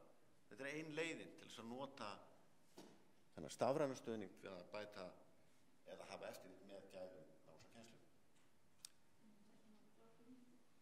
Fyrirgefðu? Já. Prófum að. Gæði námsefnisins. Hvernig metum við það? Hvernig er nemandinn að nýta sér? Við búum til námsefni, við leggjum það út og eins og Frank sagði áðan, ef þú ert ekki búin að horfa á myndbandið, þá er ekkert að gera hingað í tíma. Hvernig gerum við þetta? Örstutt dæmi. Við tökum stafræna kennslubók, kaupum aðeins óheftan aðgang, skellum henni inn í áfangan. Við mælum hreinlega stafrænt fótspor nemanda. Hvernig náði hann í kynnta sér námsefni? Hvenær las hann námsefni? Var hann að lesa það bara fyrir próf eða var hann að lesa það þegar hann átti að lesa það? Hvað var hann lengi að lesa? Á hvaða tíma dags var hann að lesa það? Eru nemendur alltaf að læra á nóttunni eða að læra á daginn? Allt þetta mælist. Öll skref nemandar sem eru skilin eftir. Þið sáu myndbandi sem ég bjóð til og ætlaði sýna ykkur og var svona silent movie. Rannsóknir sýna að þær kynslóðir sem við erum að kenna í dag vilja fá stutt hnitmiðuð myndband kennslu. Þegar ég að setja á mig tvöfaldan vindsor bindisnút, þá hleyp ég ekki niður á Laugaveg og stend fyrir utan á Guðsteini og horfa á vegginn. Ég fer ekki að fletta upp í bók, ég kveiki á YouTube, stend og set nútið. Það sama gildir við kennslu. Nemendur gengur betra til einhversar efni að þú býr til stutt hnitmiðuð myndband ákveðið efni. Bara 5 til 10 mínútna. Þið vitið að eftir 20 mínútur erum við öll búin að tapa athygli. Rannsóknir hafa bara sýnt okkur það. Svo stutt hnitmiðað myndband, góðan daginn í dag, ætla ég að kenna ykkur að diffra með vinstri. Bara 5 mínútna myndband. Eða í næsta tíma ætlum að taka fyrir ákveðin föll og þegar þið farið í gegnum restina af námsefninu, þá bið ykkur að hafa í huga eftirfarandi þætti. Max 5 mínútur. Tilbúin myndbönd sem líta út það ákveðna markmiði sem stuðningur við nemendur.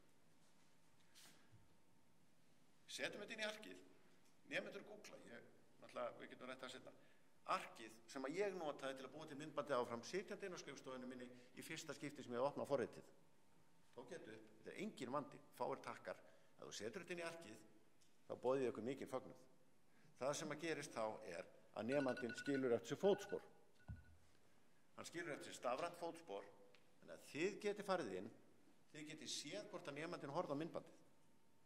Þá kemur þetta eins og Frank var að tala. Ef þú horfir ekki á þetta myndband, þá hefur ekki að gera í tíma hjá mér. Þú getur þarna farið og sagt, heyrðu, Sigurður, þú horfðir ekkert á myndbandi, það þýðir ekkert fyrir að koma kvarta hérna. Eða þið setjum 10 mínútna myndband og svo farið á athugið, allur bekkurinn horfði á það, en allir hættu eftir 7 mínútur. Myndbandið á langt, styttum það pínlítið, gerum það meira hnit með það. Þú getur líka sett inn í arkið spurningar, gert það gagnvirkt. Það er spurning sem nemendur að svara og þú getur stofnað spjallþráð inn í miðju myndbandinu. Skyndilega myndbandið orðið gagnvirkt, nemendur verða að kommenta. Allt þetta hjálpar okkur að sjá hvernig nemendur að nýta sér kennsluefnið. Og þá það bónusefnið áður en ég hætti, stafræna fótsporið í heild sinni. Þetta er greiningamynd sem ég fékk lánaða. Þarna bara einn áfangi tekin og umferð nemenda greind algjörlega í öllum áfanganum. Hvernig voru þeir að nota tilkynningar, verkefni, samstarf, ráðstefnu fítusinn, hvernig notuðu þeir spjallþræði, umræðuþræði, hvernig unnið þeir í grúpum, hvar ættu þeir miklu tímar og hvað voru þeir að gera þarna inni.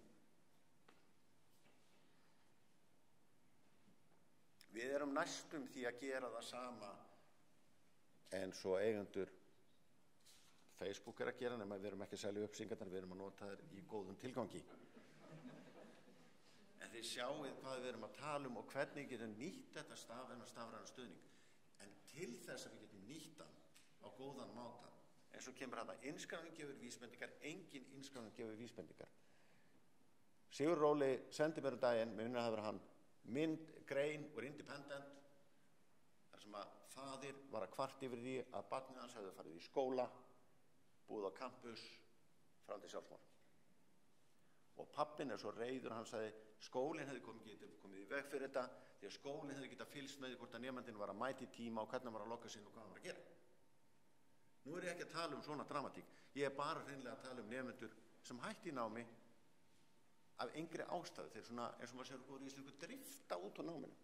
Við getum fylgst með þeim, við getum tékka á því hvað þeir eru að gera. Við getum notað þetta í góðum tilgangi.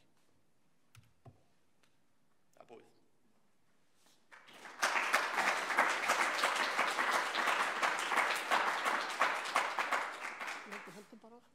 Já. Ok, þakka þér kærlega fyrir Einar, ég held að við bara höldum áfram í dagskrána, þetta er eins og alltaf aðeins fyrir fram á áætlun. En þá verður næsti fyrirlesari Auðbjörg Björnsdóttir, hún kemur frá Háskólanum á Akureyri og í anda efnisins hér að þá er hún ekki með okkur, heldur mun hún flytja þetta í gegnum netið og það er vegna þess að hún treysti sér ekki til þess að vildi vera viss það að hún kæmi sörglega heim í kvöld, þannig að hún kom ekki suður vegna þess að það er svo verið að spá svo vondu veðri. Þannig að hún er búin að taka þetta upp fyrir norðan og þá að spila þetta og nú treysti ég á að, já sko, kemur Grettir og bjargar okkur með þetta og hann ætlar að setja þetta í gang. Grettir, gjör svo vel. En bara rétt á meðan þá ætla ég að segja ykkur það að Auðbjörg, hún er forstöðumaður kennslumiðstöðvar Háskólans á Akureyri. Og hér er með okkur í salnum Margrét Einarsdóttir sem vinnur þarna á kennslumiðstöðinu og ef það verða einhverja spurningar þá getur hún tekið þær þá í lokinu. Þetta er ekki gagnvirkt, heldur er þetta bara streymi í eina átt að norðan núna. Norðan, já, ef við náum. Já, ef við náum.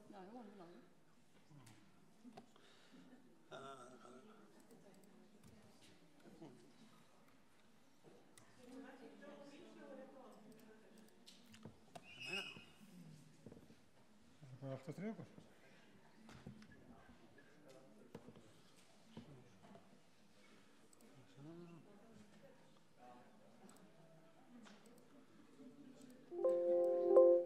Það er rétt, það er ekki hljóð.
annar fyrirlestur bara hérna á milli?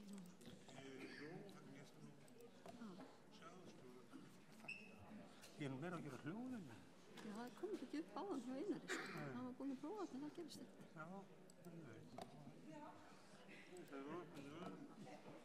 En sko, hann fann bara á í flug norður klukkan 3 næstu fyrirlestur, þannig að það spurning með Svissa.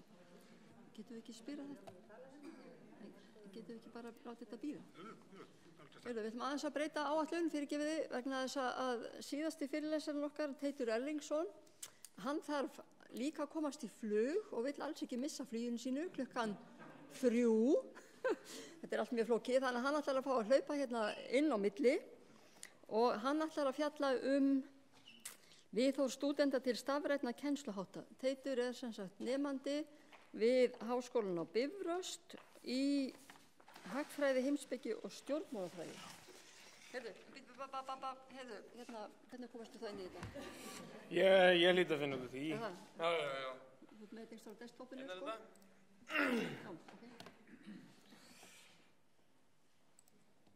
Já, komið sæl. Ég heiti sem sagt Teitur og er varaformaður Landssamtaka íslenskra stúdenta sem eru regnhlífarsamtök fyrir alla stúdenta á Íslandi og íslenska stúdenta erlendis og sinnum alls konar störfum fyrir þau bæði á opinberu vettvangi og innan skólana og bara eins mikið og við höfum ráðrúm til í rauninni.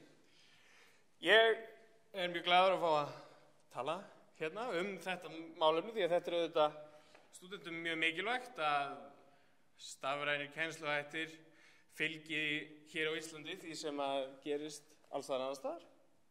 Og I kind of wish now that I would be speaking in English because I would basically be preaching everything Frank said earlier. And Einar, of course, as well. But let's begin with... Ég hugsa að gera þetta íslensku. Byrjum á byrjuninni. Landssamtök íslenskra stúdenta eru sem sagt nýbúin að gefa út gæðastefnu sem gengur yfir allt háskólasamfélagi. Það eru áherslur stúdenta í gæðamálum. Og þetta eru áherslur okkar þegar kemur að stafrænni kennslu. Og það er það að, eins og stendur, að stafræn kennsla á að stuðla að aukinni fjölbreytni og á sama tíma að bæta einhverju við kennsluna. Eins og Frank sagði áðan, við eigum ekki að vera notuð sem tilraunadýr. Við viljum fá eitthvað sem við vitum að virkar og við viljum að það skili árangri strax. Þetta skilar miklu þegar við talum að taka upp fyrirlestra, þá hvort sem það taka það upp þegar þeir eru haldnir eins og hér fyrir hópa fólki eða kennarinn einfaldlega að taka það beint upp og setja það á netið. Það eykur náttúrulega sveigjanleika mjög mikið fyrir alla og kennslan verður mun aðgengilegri fyrir alla sem hafa áhuga á stundanámið. En gæðin eru ekki sjálfsögð og ég kem aðeins betur á þessu eftir að gæði í allri kennslu, hvort sem hún er hér, ég að standa fyrir framan ykkur að tala eða ég að tala í myndavél, verða auðvitað að vera metin á sama hátt. Rafræn skil og prófum og verkefnum eru líka mjög mikilvægt og algjört forgangsatriði fyrir stúdenta að það sé gert því að það tryggir öryggi, gagnaöryggi, það er umhverfisvænt og svo framvegis. Og síðast en ekki síst er að kennarar fái stuðning, hvatningu og fordæmi frá sínum stofnunum til að taka skrefið. Af því að það er mjög auðvelt og það þekkja það allir að vera fastur í sama farinu. En ef menn finna fyrir þrýstingi og stuðningi frá stofnunni að taka skrefið, þá er það miklu auðveldara fyrir alla. Hvort sem það er fyrir kennara eða nemendur eða stofnunna sjálfa. Það er búið að vinna forvinnu og síðan er þessu hringt í framkvæmd og þetta er eitthvað sem virkar.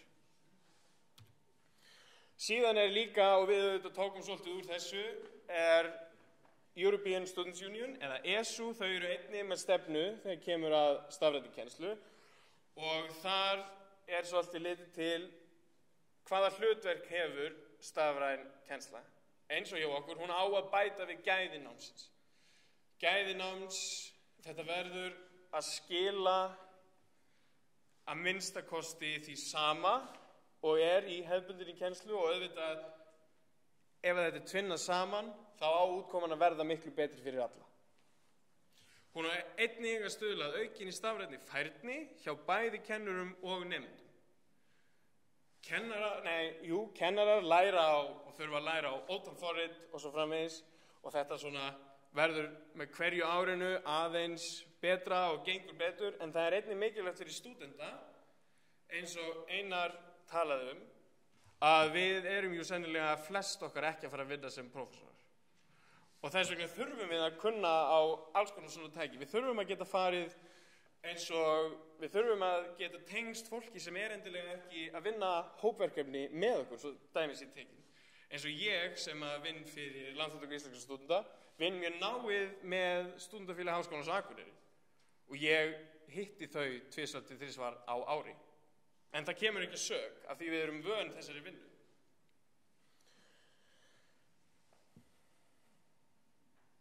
Já, í rauninni líka lögð áhersla á það, en stafræn kennsla getur aldrei alveg komið í staðinn fyrir þessa hefðbundnu kennslu, þar sem að samtal milli kennara og nemenda. Það verður að vera alltaf eitthvað virkt samtal milli kennara og nemenda og að það sé þá skýrt hvernig það á að fara fram. Hvaða áhrif viljum við að þessi, ef að fyrirlestrar á netinu, hvaða áhrif og hverjum vilja kennarar og hvað vilja nemendur fá út úr þegar þeir fá tækifæri til þess að eiga samtalið við nemenda. Og það þarf líka að vera skýrt hvað á innleiðing stafrænnar kennslu að bæta við kennsluna eins og ég svo sem komið margoft inn á nú þegar. Við lítum mjög mikið á þetta hjá LÍS sem einfaldlega tæki til þess að auka jafnrétti til náms. Ísland strjábýlt og ekki kannski stórt, en landsbyggðin dreifð og með stafrænni kennslu þá geta allir stundað nám óháð búsetu. Og þeir sem að búa nálægt skólanum sínum en eru í starfi, þetta kannski fólk sem vil endurmennta sig, en þarf að hafa stöðugar tekjur, geta kannski ekki mætt í tíma á ákveðnum tímum upp í háskóla. Og þetta breytir því að þau geta horft á fyrirlesturinn hvenær sem þau þurfi ekki endilega að vera mætt í tíma á ákveðnum tímum sem að gerir öllum kleift að fá sama út úr kennslunni, jafnvel þó að þau geti ekki mætt frá 12:30 til 13:30 upp í HIVR eða hvaða skóla sem Og þetta líka mjög mikilvægt þegar við talum gagnvirkakennslu, eins og til dæmis hér, þá þeir sem að vilja tjá sig í tímum, ef menn mæti í tíma, og það eru til ótal vefsíður, forrit, sem gerir fólki kleift að spyrja spurninga, koma með komment og þau birtast upp á skjá. Og þetta náttúrulega alveg nafnlaust og svoleiðis. Og þetta hvetur alla til þess að reyna að taka þátt og ef það brennur eitthvað á þeim og þau vilja spyrja kennaran, en þau kannski vilja ekki standa upp fyrir 30, 40, 50, 60 manns, þá getur þau einfaldlega gert það í gegnum tölvuna. Og þetta gefur öllum tækifæri til þess að taka þátt og mjög mikilvægt svo að allir sé að fá það sama út úr kennslunni. Ég gerði svona mjög óformlega könnun. Ég spurði nemendur, ekki mína, ég ekki mikið í að kenna, en nemendur sem eru bæði með mér í landssamtökunum og ég hef kynnst í gegnum alls konar félagsstörf og ég veit að hafa reynslu af stafrænni kennslu og reyndi að hafa það úr sem flestum skólum. Hvað myndu þið vilja segja innleiðingar stafrænni kennslu? Og eins og við sjáum það eru fleiri kostir en gallar, sem betur fer. Þetta skilar, og þau finna fyrir því, þetta skilar því að það aukin gagnvirk þáttaka í tímum, eins og ég var að tala áðan. Og það mjög erfitt þegar fyrirlesturnar á netinu, annarkvort uppteknir fyrir framan myndavél eða í tímum, það mjög erfitt að finna afsökun fyrir því að horfa ekki á fyrirlestrana. Þú getur ekki að ég kemst ekki í tíma, en ég bara að reyna að lesa þetta upp. Þetta er alltaf til staðar, þetta nýtist þér við öll verkefni sem þú gerir. Það er engin afsökun fyrir neitt nemanda til þess að horfa ekki á fyrirlestrana, sem skilar því að þeir sem að ætla sér virkilega að standa sig, þeir horfa fyrirlestrana og það skilar sér bæði í prófum og verkefnum og svo framvegis. Svo eru auðvitað til dæmis, ég sagði áðan, fólk sem hefði einfaldlega ekki getað sótt sér nám vegna búsetu eða fjölskylduaðstæðna, nema að geta gert þetta nánast einungis í gegnum netið. Og þetta eykur skilvirkni tíma með kennunum, eins og Frank sagði áðan. Þú mætir í tíma, ert búin að horfa á kennsluefnið og síðan spyrðu út í það. Þú færð útskýringar. Þú nennir ekki að mæta aftur í tíma og láta hann fara með sömu PowerPoint-glærurnar aftur. Það er algjörlega tilgangslaust fyrir báða aðila. Og rafræn skil, bæði á prófum og verkefnum, þau eru örugg. Þú skilar þessu, þú ert með afrit í tölvunni, þú ert með afrit í tölvupósti, þú ert með afrit sem þú sendir inn í gegnum prófforrit. Það er engin séns að þetta týnist.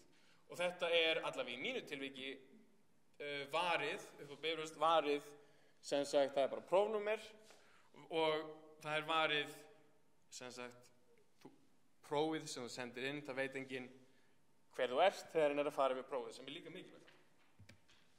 Gallar, oft eru menn, þá sérstaklega í tímum á þetta við, þá eru menn að díla við eitthvað sem er svolítið hugarfóstur þeirra og þeim langar að prófa eitthvað, þeir sá eitthvað flott, eitthvað sem þeir getur reynt að koma inn í efnið og eru svolítið að forsa það.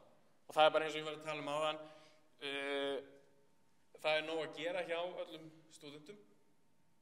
Fullt nám er 100% vinna, ef ekki meira. Og við höfum lítinn húmor fyrir því að menn sé að reyna að koma með eitthvað nýtt sem svona semi-virkar en eiginlega engin græðir á. Og þetta vill verða leið fyrir kennara til þess að komast hjá, ekki kannski, þetta er svolítið aggressíft orðað hjá mér í glærunni, en þessi auka vinna, eins og til dæmis að halda fyrirlestra. Þú veist, þú sleppur við að mæta, til dæmis ef að þeir eru teknir upp heima hjá þér, þú sleppur við að mæta og halda þessa fyrirlestra, en á sama skapi í fögum þar sem að nútíminn er relevant, þá finnst manni allavega óásættulegt að fyrirlestrarnir sé ekki uppfærðir ár eftir ár. Það verður að vera eitthvað flow og fá eitthvað sem er að gerast í nútímanum inn á hverjum tíma. Og það er oft ekki sömu gæðastaðlar í þessum fyrirlestrum og almennri kennslu. Því miður, það eru allt og mörg dæmi fyrir því að menn séu, það væri til dæmis algjörlega fáránlegt að ég stæði hér að tyggja með síman ekki á silent og Skype í tölvunni heldur ekki á silent. Þannig að ég er að tala við ykkur og það bling, bling og ég tek þannig ég get valla komið orðunum skiljanlega frá mér. Þetta er engum í huga að fara upp fyrir framann fólk og haga sér þannig, en það er of mikið, allavega samkvæmt þessu sem ég ræði við nemendur, það er of mikið þetta hjá kennurum. Og síðan er þessi eftirfylgni að eiga samtal við kennarana. Hún er auðvitað svolítið í höndum kennarana. Það þarf að vera skýri tímar og svoleiðis það sem að nemendur geta haft aðgang að kennurum sínum. Og það þurfa í þessu að vera skýr markmið og verklag þegar kemur að þessu. Og Einar kom mjög vel inn á það í sínum fyrirlestri að það er grundvöllurinn fyrir því, eins og til dæmis með námsviðmiðun og svoleiðis, fólk á að vita hvað á að fá út úr kennslu. Jafnvægi milli stafrænnar kennslu og þessari hefðbundnu kennslu face to face þarf að vera, því að stúdentar þurfa bæði og græða mest á því að bæði sé í boði. Og það þarf að vera skýrt að þetta sé að bæta einhverju við. En það er líka mjög mikilvægt að það má ekki, eins og ef að kennsla eins og Frank var að tala alveg 100% rafræn, að ég vil samt tengjast kennaranum mínum. Ég vil geta átt samtal við hann, ég vil geta hitt hann ef að það er möguleiki, en allavega átt einhver persónuleg kynni af honum. þetta getur hægt til að verða ef þetta svona alveg stafrænt, að menn verði svo lítið tölur og blaði og það þarf að leggja upp úr því að það verði aldrei raunin. Svo hvað ég bara aðeins að koma inn á mína persónulega reynslu. Ég skipti sem sagt háskóla. Þetta hafði það mikil áhrif á mig að ég skipti háskóla vegna skorts á stafrænum kennsluháttum. Mér var bara ofboðið og ég ákvað að skipta skóla þar sem nútímalegri kennsluhættir voru í boði. Þetta gerir miklu sveigjanlegra. Ég gat sinnt öllum mínum félagsstörfum og svoleiðis án þess að það bitnaði á náminu. Ég gat horft á fyrirlestrana í flugi eða hvenær sem ég datt í hug, bara svo lengi sem að ég horfði á þá og mætti síðan í þessa tíma sem eru þessir interaktífu tímar. Mér finnst allavega að ég auðvitað hef mestu leyti reynslu af einum skóla, en það þurfa að vera skýrir gæðastaðlar allt stafrænt nám og hverju það á að skila. Ég finn mjög mikið fyrir kröfu nútímavæðingu og að það verði notuð meiri tækni í alla kennslu sem að maður finnur auðvitað frá skólanum að gerast, en ég hef trú á að þetta þurfa að fara að gera svolítið hratt. En það er líka mjög mikilvægt fyrir okkur nemendur að við sýnum kennurum að við kunnum að meta það sem þau eru að gera. Ef að kennarar, og það er auðvitað hlutverk okkar nemendana líka, það er að hvetja kennarana áfram í því og hrósa þeim fyrir það sem þau eru að gera, af því að þetta er í grunninn af öllum mínum samtölum við stúdenta það sem þeir vilja. Þeir vilja aukinn sveigjanleika, þeir vilja aukna gagnvirkni og þeir vilja hafa meira persónuleg tengsl við kennarann sinn. Og já, þetta gerist auðvitað ekki á einni nóttu og við þurfum að vera svolítið jákvæð, og nú er ég kannski, ég veit ekki hvað eru margir stúdentar inni, en þetta er spurning að vera svolítið jákvæð af því að við erum öll í þessu saman, kennarar og nemendur og háskólayfirvöld, að við erum öll að reyna að bæta gæðin og þess vegna verðum við að sýna hvort öðru smá svigrúm til þess að læra á kerfi og svo framvegis, en samt aldrei að slá af kröfum þegar upp í staðið. Gæðastefnuna má finna á studenta.is.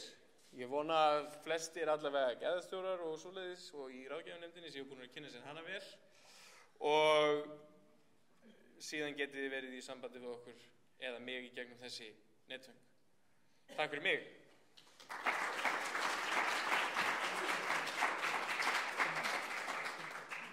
Kærlega fyrir Teitur, vegna þess að hann er að rjúka í flug, þá er kannski tækifært að spyrja hann einnar eða tveggja spurningar.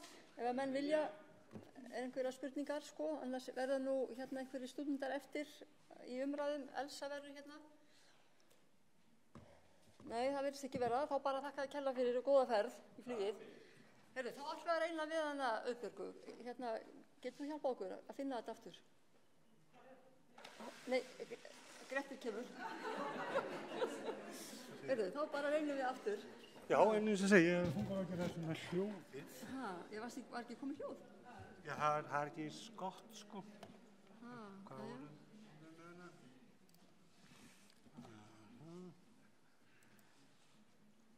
Sjáum hvort það hefur.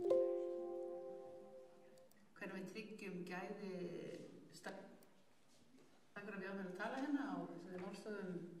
Hvernig við tryggjum gæði stafræna kennsluhátta. Ég heiti Auðbjörg og er hérna forstöðumaður kennslumiðstöðvar Háskólans á Akureyri. Og leiðilegt að komast ekki, ég vildi bara ekki taka sénsinn á því að festast í höfuðborginni yfir helgina, og þetta þá bara nýta tæknina og hafa það sem við, nota það sem við getum, og þessi fyrirlestur er í boði Háskólans á Akureyri í gegnum Panopto og hann, hvað sé svona skemmtilegt, hann fjallar kosti og áskorunir í fjarnámi. Nú kannski gott að byrja bara á svona kostunum, og það er fyrsti kosturinn þetta bara, og raunveru er sá sem ætti bara að vera nóg, og það er þetta aðgengi. Að þú getur búið hvað sem er, óháð efnahag, búsetu, fjölskyldugerð, þetta er bara jafnrétti nám. Það getur bara þeir sem áður átti ekki tök á því að flytja, það sem háskólanir eru eins og Reykjavíkur eða Akureyrar, þeir getur bara búið í sinni heimabyggð og sótt sér nám. Og fólk sem er þá oft sem er kannski með þannig fjölskyldu, kannski með mikið af börnum eða miklar svona skuldbindingar, það getur samt sótt sér nám. Það getur, þess að góð dæmi að þú ert að skuldla krakkanum á bara æfingu og meðan æfingun þá getur þú nálgast námsefnið þitt. Þannig það bara, þetta stóri punkturinn. Og svo þetta samskipti kennara og nemenda og þau verða oft í fjarnámi og hér tala ég út frá bara góðu fjarnámi, ég tala bara kostin út frá því að bara ímyndum okkur sem bara með rosa gott fjarnámsnámskeið, það að síðan tala. Að það ofta á samskipti kennara og nemenda og það getur endurgefin verið tíðari, hún dokumentur oftast, það er að skrifa eða það er tekið upp á endurgefin bara með því að taka upp og þá það til og það er oft auðveldur fyrir fólk að eiga rafnum samskiptum. Þannig að það getur verið, samskiptin getur verið betri og svona ríkari.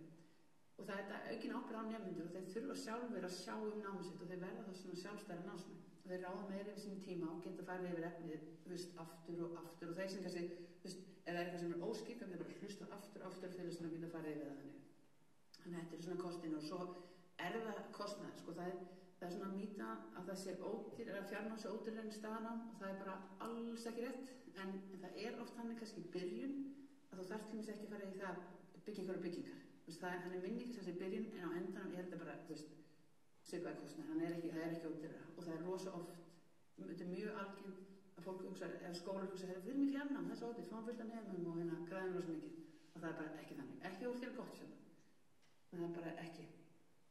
Við hugsaum fjarnám eins og við sjáum þetta Háskólanum á Akureyri og við hugsaum þetta rosa mikið með aðgengi og við köllum þetta sveigjanlegt nám og það er þetta er svona svolítið vísunin að þess að markmið sér löngun til að gera nám aðgengilegt og jafnvægt skundvelli og það voru að vera riðji og vegið sem hindrunum við svo landfræðilegri fjarlægð nema við fáum bara út af heimilisaðstæðum, efnahag, fötlun, öll og viljum, og þetta er líka rosa spurning um það hvernig viljum við bara að segja ykkur elita í háskólanám á Íslandi eða viljum við bara að sem flestir geti komist í háskólanám óháð því hvernig búa óháð því hvernig efnahagurinn er óháð því hvernig heimilisaðstæður er og líka fötlun og við erum ekki að tala um líkaminn, þetta getur líka bara að vera andlegt þannig að þetta bara fjarnám býður upp og bara það stækkar út, það bara fleiri komast að og þá þetta fáum við bara skemmtilegri viðhorf inn og hér erum við að hugsa sveigjanlegt fjarnám, dreifinám þetta mjög mörg hugtök og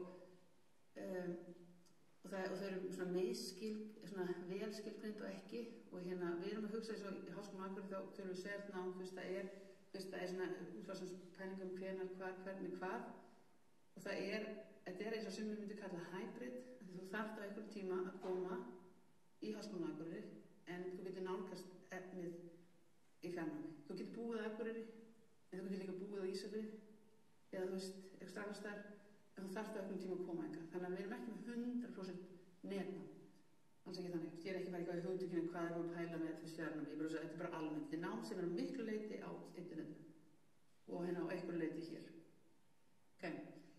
þegar maður er að pæla svona hvað er árangursríkt fjarnám þá er þetta rosa gott að byrja bara á því hvað er það ekki og það er bara það er ekki staðnám sem er bara tekið og hent á internetið sem við tekjum bara fyrirlestur og glósur og sett bara á okkar netkynskerfi það er bara ekki gott það er ekki árangursríkt fjarnám það er bara þarf bæði í staðarfjarnám þetta er bara huga námskeiðsgerðinni og þetta er ekki það sama þetta er munur og tæknin á alls ekki hún er ekki það sem á að stýra þessu hún er bara, hún kemur nummer 2 og 3 og við sjáum þetta rosa oft það er svona þekking á þjálfleysi kennara og bara þá stofnana að þeir taka bara námskeið og þeir bara henda þeim upp á neti bara og það er bara ekki gott, það verður aldrei gott þannig og það er bara gott að átt sér bara á því mikilvægast þátturinn í árangursríku fjarnámi eru samskipti og það er bara samskipti og það er þá milli kennara og nemenda og nemenda og það er ekki endilega magnið við erum að hugsa gæði, eðlilega gæði og þau eru nauðsynleg þau þurfa að vera og þetta er bara það sem er allar bækur sem fjallum fjarnám, online hybrid, flexible það munu allar tala um samskipti þetta er bara sínt að það er samskipti og þau bara gera rosa mikið og ókosturinn við þessa fjarfundi sem við höfum oft verið með þessum við erum svolítið farin frá þessum við varpað beint nefndum koma okkur á símyndumstöð og tóku efninu það er oft bara svona í eina átt þess að það er kennarana bara kennarana með til nefnda en við erum komið betri tól sem sem er meira samskipti við komum báðar áttir en svo er það vandamál og áskorun í fjarnámi og hér fann ég svona skemmtilega svona fræðgrein sem tók 104 greinar sem voru með sem fjölluðum svona áskorun í fjarnámi og og þetta allt, þetta svona, oft þetta mjög mikið innbyrðist heilt, en þeir skipti sig upp í svona þessi 3 þemu og það setja sig nemanda vandamál og svo innihaldið eða námsefnið, það kontentið og svo kennari.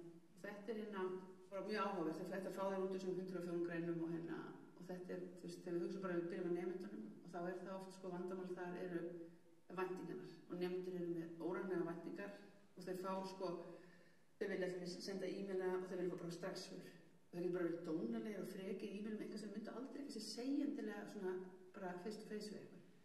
Og það er mjög, eitthvað sem fær ekki eftir skilafrestum og það það getur ofta alltaf skrítið svona höfn og það er mjög mikilvægt fyrir kennaran að vera að bara vera með svo skýrt hvernig námskeið og draga úr þessum óraunhæfum væntingum. Við til dæmis eins og fyrir norðan, ef þú lest sveigjanlegt nám til þessu heimasíðunni okkar, þá stendur alltaf þú myndir að mæta, það eru lotur sem er í skólanum. Það er samt, mjög algengt að fólk bara svo hissa, hvað þarf ég að mæta þig ekki í fjarnámi? En það bara ekki þannig, allavega við bjóðum ekki á það. Þannig að það er mjög, það þarf mjög skýrt væntingarna, það er svona væntingastýra þessu. Og líka það að þú ert ekki eini nemandinn, kennarinn líka sér með 5 námskeið, þannig að þú segir, ég skil ekki verkefni 3. Þannig að bara, já, ok, í hvað námskeið það? Þetta bara, þetta er svona kennslu, eða bara námskeiðsvenju, svona etiquette í námskeið. Og það er bara mjög gott að fara ekki það í byrjun og bara, og þetta við höfum verið með á nýnemundum, við erum svona fyrirlestur samskipti á netinu, ekki vera útúða kennarinn þínum á einhverju Facebook-hóp, það er opinbert, Þannig að þetta er bara svona, og bæði fyrir kennaran og nemendur. Og svo það svona hversu tilbúin nemandinn og það er mjög misjafnt, og þetta er misjafnt bæði í stað og fjarnámi, hversu bara tilbúin nemandinn námslega að koma í fjarnám og bara takast á námsefnið, en svo líka sumir eru rosa erfitt með aðlaga þessum lærdómsstíl sem í fjarnámi. Þú þarft ekki að mæta á nokkrum tímum kannski. Þannig að þú þarft að vera mikið sjálfsaga og þú þarft að vera áhugasamur og það er eitthvað sem nemendar þarf að hafa það, kennarinn getur stutt og hjálpa til en þú þarft að hafa svona ákveðna teknikendur og það getur stofnunum komið inn í og bara aðstofa með það og það er bara að veita svo svolítið námstíðin. Þannig að hlutverk kennarans og stofnunum þar er að geta leiðbeint nemendum í hvernig best er að tekla námsteknuna í fjarnámi og bjóða upp á tækniaðstoð og hvort var að nemendur séu bara tilbúnir í námið. Þannig að þetta er svona, það er eitt. Og svo er það sjálfsmyndin og það er nemendur í fjarnámi geta upplegað að vera einangraðir úr tengslum fjarnámi. Það er bara mjög algengt og það er til dæmis brottfall í fjarnámi oft og það er tengslum námsamfélag skipta miklu máli þar. Það er mjög mikilvægt að kennarinn, þetta er hlutur kennarinn svolítið, að styðja við og sjá þess að námsamfélagið myndist og það þrífist og þannig að nemandinn sé svona tengdur. Og það tengist líka út af þátttökunemenda og það er hvernig þátttakan er skilgreind, það er sumir að dreigja það í efa að því það er við oft séð þannig að kannski þú ert með umræður í fjarnámi og þá er það kannski bara skriflegt og sumir vilja hafa kannski bara verið að meta umræðina á því hversu á tíðni og kannski gæðin á því sem þú skrifar.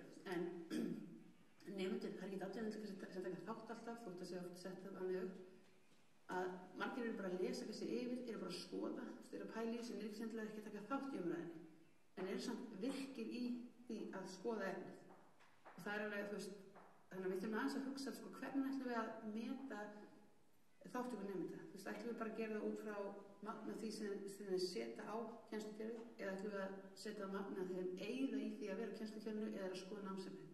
Ætlum við bara, svona eitt dæmi eins og Facebook og ég er rosa virk á Facebook en ég skrifa rosa saman status en ég er rosa mikið að skoða þar inni þannig að þetta er svolítið kannski svona við hugsaum út fyrir það í tengslu námsefni og það er líka þá mælt með því fræðin mæli með því að blanda saman hljóð og mynd en við erum ekki bara með alltaf skriflegt að það er hljóð og mynd umræður þetta gerir það bara í rauntíma og ekki til tól fyrir það þau ítundi samskiptin og tengslu samnefnendur og hvetja fólk til að fara inn í umræðina og þeir geta ekki stytt í tíma bara koma inn í umræðina bara að segja eitthvað, bara í hljóði eða mynd og þetta er til fullt af tólum sem við getum notað við þetta og svo er það innihald námsefnið og þannig kemur hlutur kennarans í þróun námsefnisins og í sum námskeiðum þá eru kennarar með efni sem er búið út på þess að taka við námskeiðum þar sem er búið út til efni það er komið einhvern veginn í kennslugerði eða fjarnámi og þetta, með þessum átt þá kemst oft eigin einsla kennarans ekki alveg, til skila. Hann þarf svona að skapa mót og tengja við efnið út frá sinni eigin reynslu.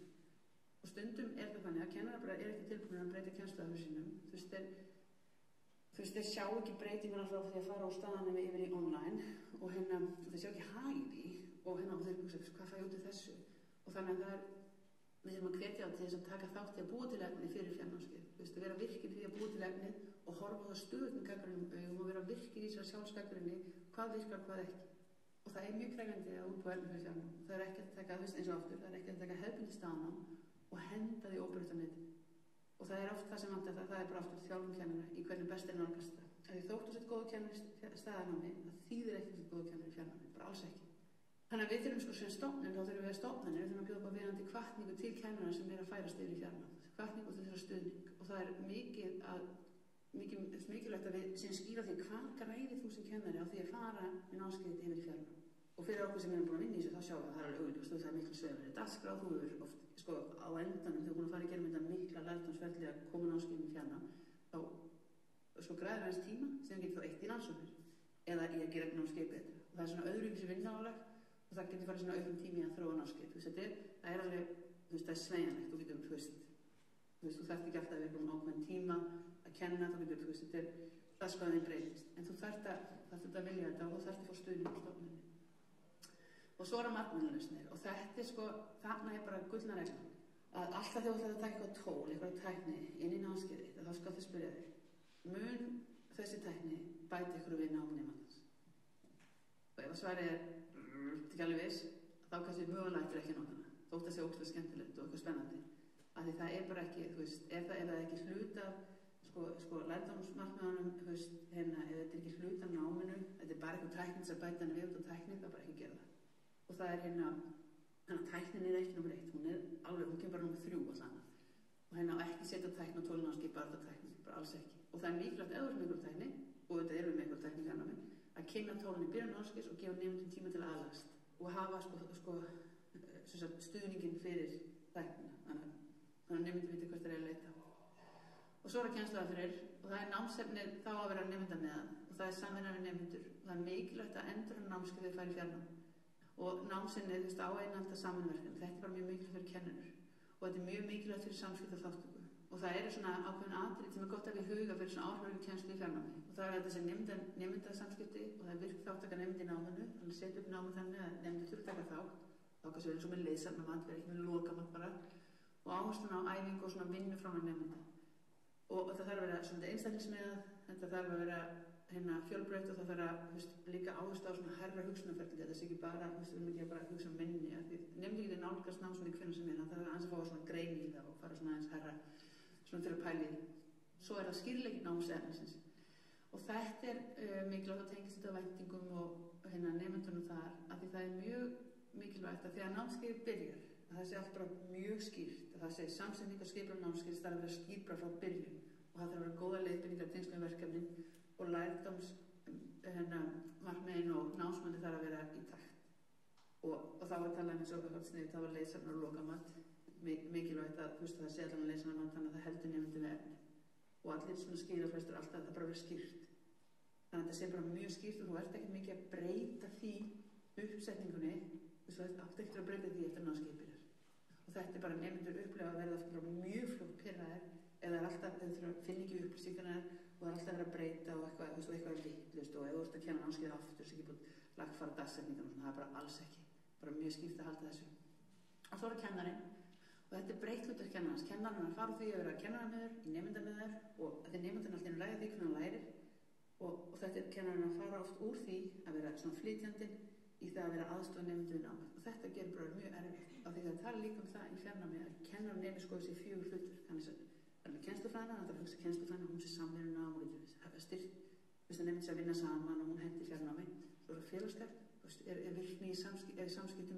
nefndur taka þátt, einhverja einangrast svo er stjórnandinn og þá kerfin að virka, deadlinein í réttum tíma, vita hvort það er fá stuðning, þetta er mjög mörg hlutur og svo er þessi tæknilega ábyrgð, hvert áleita þessi stuðningar, eru þau tilbúin, vita þau kennslumestinu hvað það er að gera, en þetta er bara mikil vinna.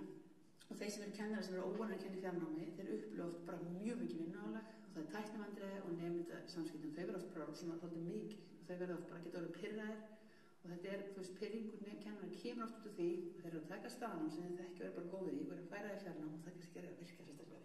Svo er þessi umbreytingstað til fjarnáms og það er að fjæra það sem hefur kennt í staðnámi yfir í fjarnám og það er bara krefjandi eins og ég er búin að segja bara oft. Ef það er ekki komið skýrt þá er það bara mjög, þú veist, það er bara rosa erfitt. Það er bara krefjandi, það er ekki erfitt, það er alveg hægt. Og stofnanir, þarna koma stofnanir svolítið inn í. Það eru ekki marga með skýrar væntingar til fjarnáms og eins óskýrar væntingar til þeirra sem kenna eða nemendina eða námskeiðina eða starfsfólks. Og samskiptin er öðruvísi þegar kemur að því að, þegar kemur að endurgjöf, hún er öðruvísi. Kennarinn sér ekki kannski eins og í námskeiðinu, þessi staðnámi, þú bara sé strax nefndina að fatta eitthvað, þú kannski sér það ekki í fjarnámi.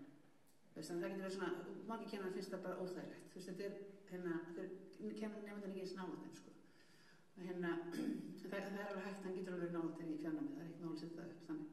Og þetta er þetta nefnda með að, og fyrrasta formið er ekki það virka eins vel að það var.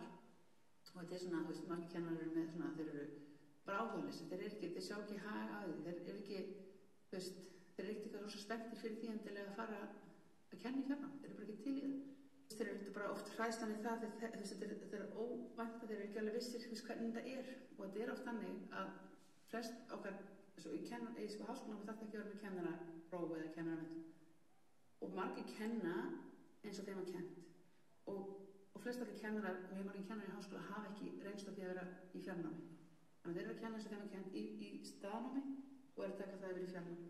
Og við sjáum það líka, þú veist, að þegar kemur að fjarnámi þá er bara svo kennardeildir flestar er ekkert sérstaklega með að nótum þegar kemur að fjarnámi. Við erum ekkert svo mikið fjarnámi í grunnskólum, við erum með aðeins framhaldsskólum, við erum verið ágætt þar sko, en við erum samt ekkert langt koma með þetta. Þú veist, við erum ekki með, ég var að skoða hérna námskrár háskólanum begja, þú veist, það er ekkert, við erum ekkert með námski sem bjóða upp það bara how to create a successful online course, það er bara ekki til. Þetta er eitthvað, það vantar þetta, þú veist, við þurfum að fá það eins meira inn í hérna námskrámi hjá okkur. Og þetta tengis eftir því að það er ekki skýrar leiðbeiningar og væntingar fyrir skólanum hafa bara ekki ákveðist, alltaf bara alveg í fjarnám, skoðum við að gera þetta og þetta er annað, þetta er ekki að saman. Og sumir upplýta bara að fjarnámsumhverfið sé kalt og það er fjarlæg við nemendur og þeir bara eitthvað, þú veist, kannski alveg voru ekki alveg bara, þú veist, ákveða þetta þegar okkur verið háskólakennarar. Og þeir kunni ekki að meta fjarnámið og þeir eru bara, þú veist, og oftast er bara skortur þjálfun, skortur á aðstoð og þeim finnst það bara óþægilegt. Og það líka tekur, og það kemur eftir tíminn, það tekur lengur tíma. Það tala að það oft tvisvar lengur að undirbúa og kenna námskeið í fjarnámi meðan í staðnám. Og þetta er sérstaklega fyrsta ár að gera það, bara tekur þetta mikinn tíma. Og það er mjög mikilvægt að halda raunhæfum væntingum kennara og bjóða, þú veist, aðstoð til þeirra sem þeir eru undirbúa fjarnámskeið sín. Það er bara ótrúlega mikilvægt. Og bjóða upp á þetta námssamfélag fyrir kennarana. Kennarana geta hist, tala saman og rætt kennsluna. Það er bara, þú veist, við erum ekki námskeið núna fyrir háskólakennarana okkar. Við erum að byrja með það og maður finna það strax. Þau eru bara stað, sest niður og tala kennsluna. Svo er það kennarastíllinn. Og þetta er, þú veist, eins og, þú veist, áhrifur kennarstíll, eða kennslustíll, eins og hvernig á námsefnum til að skila. Þú veist, það er bara, þú veist, þetta eru nýja leiðir og við þurfum að geta búið upp á stuðning fyrir kennarana til að sína þeim hvernig á að gera til fjarnámi. Þetta er ekki að saman í staðnámi. Og það sem er, þú getur verið, þú veist, það er fullt af fólki sem er bara ótrúlega gott í staðnámi, ótrúlega góð fyrirlestrar, halda alveg athygli fólks og fólk bara, wow, þú veist, þetta verður öðruvísi í fjarnámi. Og það er þá, þú veist, verður það erfitt fyrir svona fólk að fara yfir í fjarnám, þú veist, að því þú fær kannski þetta ákveð svona, þú veist, það er ákveðin bara performance, þú verður svolítið hægt að kenna þannig. Svo þú verður í fjarnám, þá er það hans öðruvísi. En það er bara, við þurfum að vera aðstofður, við þurfum að sína þeim leiðir, við þurfum að, þú veist, láta kennara skína í fjarnám. Og við þurfum að nota, þú veist, leiðir til þess að halda þeim og endurskoða alltaf og nota, þú veist, eins og kennslumöndu og annað. Og tækniaðstofan þarf að vera skýr. Það þurfa að vera bara mjög skýrt hvað er í boði og hvernig við getum aðstofað. Ok, þú veist, og ég er ekki alltaf ekki að draga fólki bara ekki fara í fjarnám, bara endilega fara í fjarnám, en hvernig að nálgast eftir allt þetta, er þetta séns? Já, vel er séns. Og við hugsaum þetta er bara hvernig að nálgast þetta er bara þannig, þú veist, þegar þú ert að byrja að gera námskeið, hvort sem það er í fjarnámi eða staðnámi, þá byrjar það því að bara, þú veist, gera lærdomslega með. Þú veist, þú tökst námsefni, þú veist, hvað kemstu það fyrir að ná, þú veist, nota til þess námarknaðan og svo kemur tæknin. Þannig það er ekki bara aftur. Tæknin á ekki að stjórna einhver námskeið og sérstaklega í fjarnámi, þetta er mikilvægt.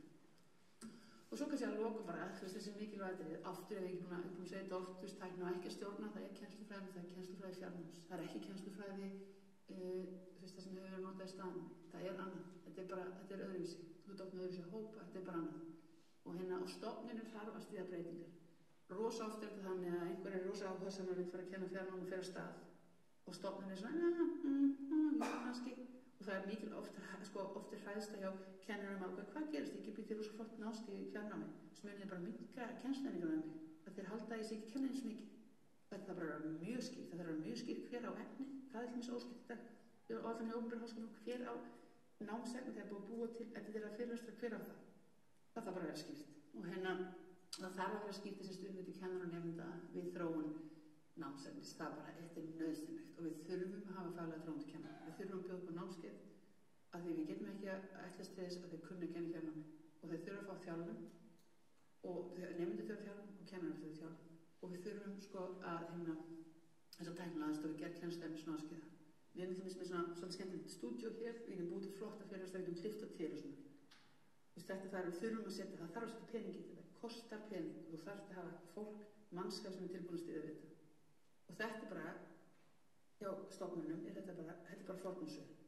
Yfirstjórinn þarf að styðja þetta, það þarf að setja pening í þetta, það þarf að setja tíma og setja mannskap. Þetta er ekki eitthvað sem við gerum bara on the side, eins og margt annað sem við viljum gera. Þetta er bara ekki þannig. Þetta er bara, ef við ætlum að gera þetta, það er ótrúlega mikil kostur að hafa fjarnám, bara við sjáum það bara, eins og landsbyggðarlega, bara fólk getur búið hvað sem er, þetta er bara mjög mikilvægt að jafna þetta til náms. Og ef við ætlum að gera það, þá bara verðum við að gera það mjög vel. Ok, herru, takk fyrir mig.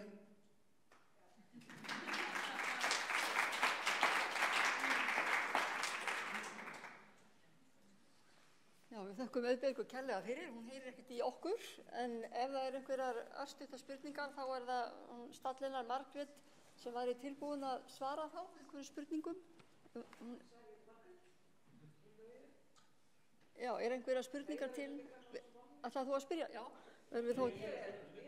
já, þeir eru saman. Já, ég skil, já, ok.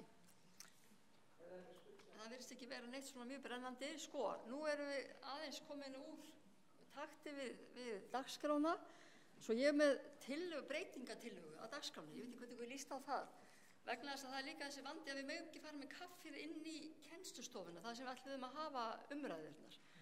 Þannig að mér sýnist að við vera orðin næstum fallin á tíma með dagskrána eins og hún er, þannig að mín tillaga er þessi, nú fáum við okkur kaffi og tökum bara svona 20 mínútur í kaffi og þið getið spjallað saman og minglað hérna frammi, og síðan komum við aftur hingað inn og tökum bara umræður og það held ég væri mjög gott að fá að spyrja fyrirlesarana. Frank er náttúrulega alveg hafsjór af fróðleik og við vorum með spurningar sem við vorum búin að stilla upp og við getum bara varpað þeim fram hérna og við getum verið bara með skoðanaskipti, við erum hvort þeir ekki það mörg hérna, ég held að þetta væri miklu betra fyrirkomulag. Frank, are you willing to, so you explained, yes. Ok, stoppum upptökuna. Já, þannig að þá stoppum við upptökuna í 20 mínútur og komum hingað aftur svona 10 mínútur yfir 3. Gjörðu þið svo vel, það er hérna frammi kaffið.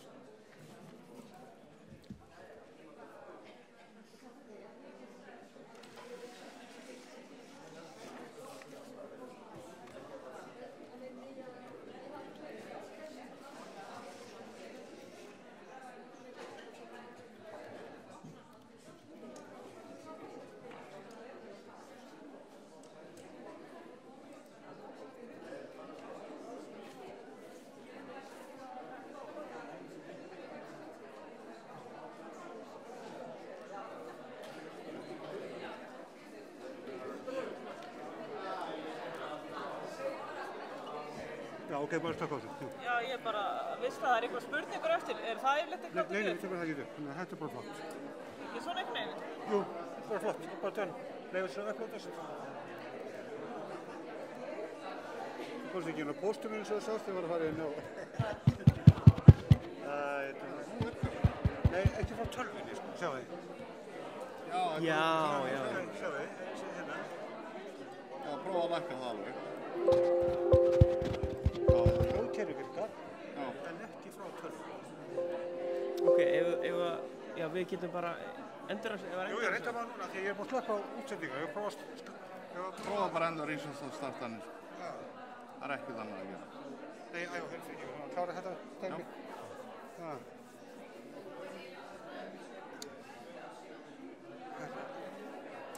Fínt einmitt að við líka bara lærum þetta. Er þetta ekki bara Þetta svínu ykkar, þetta er líka meiri hraði í þessu stykki. Já. Þannig að ef ykkur kemur með, sko, þið vitið, USB-3 líka, þá þetta er alveg bara... Og svo gamli hérna, þú veist, þessi. Já. Hvað fyrst þetta? Bjössi getur þetta.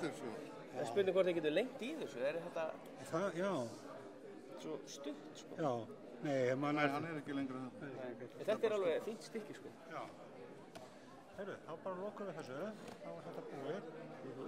Þá bara förum við hérna. Á hvaða loggir? Upp á það að gera... Mínu? Já. Hvað er þetta no power option við vinum? Þarf maður að fara í, hérna... Þetta er maður að sjá, HIvarp kemur upp hér. Restart. Nei, já, restart. Það er alltaf leið, skiptir ekki. Hvað er hérna? Já, hann er bara hérna. Já. Það er hérna. Já, hann er grífin. Já. Og maður ítir bara í það. Viltu eitthvað kíkja undir? Ég fann þetta, ég var svolítið lengi hitt sjálfur. Já, ég skil það, því það var ekkert drif á hinu. Þess að bíó ekki þannig að þá hafði þetta bara opið. Já, það var ekki að reyna. Já.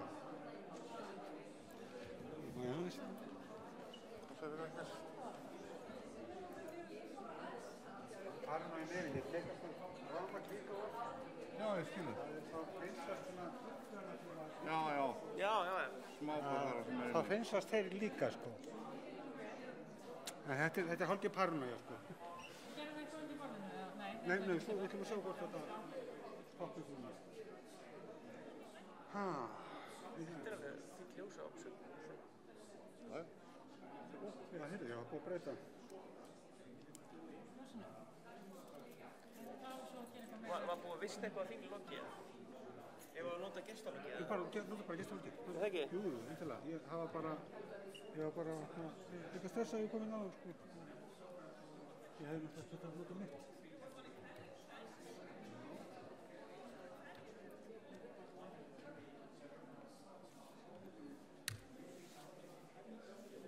Hafa þetta loggi bara hérna. Já.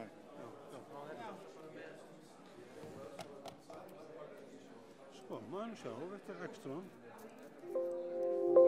Þetta kemur ekki til ljós. Já, þetta er borgan og sérstu. Eða hvað? Já, það. Sko, ég nota þetta hérna, speakers. Kemur.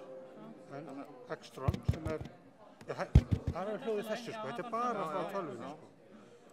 Það kemur ekkert á YouTube eða neitt svoleiðist. Nei. Nema enn og aftur það þið getið breytt hér, sko. En eigum við að prófa að kippa þeim á sambandið undir líka? Já, ég vil gera það. Ef að prófa bara að slíta þetta allt úr samband og setja allt úr samband. Svo við gerðum hann að síðan, sko. Kalli, byrju hérna. Ok. Já, takk allt svo. Það er bara ómögulegt að hafa þetta undir, sko. Já, algjörlega. Maður meina það er bara 3 menn til þess að koma í Við kallum bara það sem að förum í það næstu og færi þetta allt undan. Og þá prófa svissir mann á hann hérna Bjössi. Í staðan fyrir hann sem er að hita. Já. Jó, þetta getur ekkert, veist. Sem að veit ekki hvað það er. Nefnum það er svona endur forrið allt eins og hana Það kom alltaf hálfgeðum í áport og eitthvað sko. Gætu verið að það væri. Vala, prófaðu að heifa hljóðið. Þetta er það sem við vorum að gera hérna. Já. Það kemur. Það heyrast ekki. Það var eitthvað ding ding. Hvað velur þetta? Það heyrðast það líka.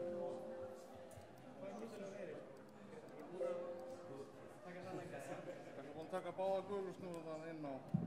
Hvað voru við, hvað gerum við? Já, henni, Það virkaði einhvern veginn, ég tók það og svona. Já. Það var að búin að því svona. Var ekki þetta?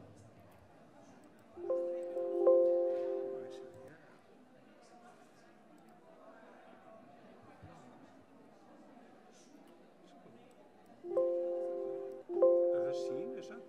Það sýnir svo að séu komið. Ég var að prófa YouTube-vídeó bara eitthvað. Já, ég veit ekki mér ekki. Nei. En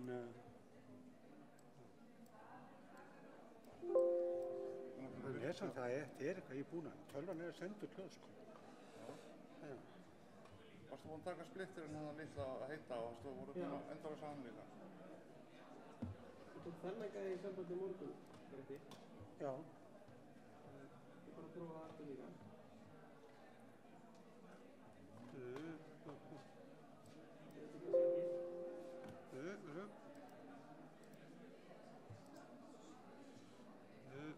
Núna datt þarna ekstraninn út. Það er smá sem þetta komin áttur. Og þetta er tölvan.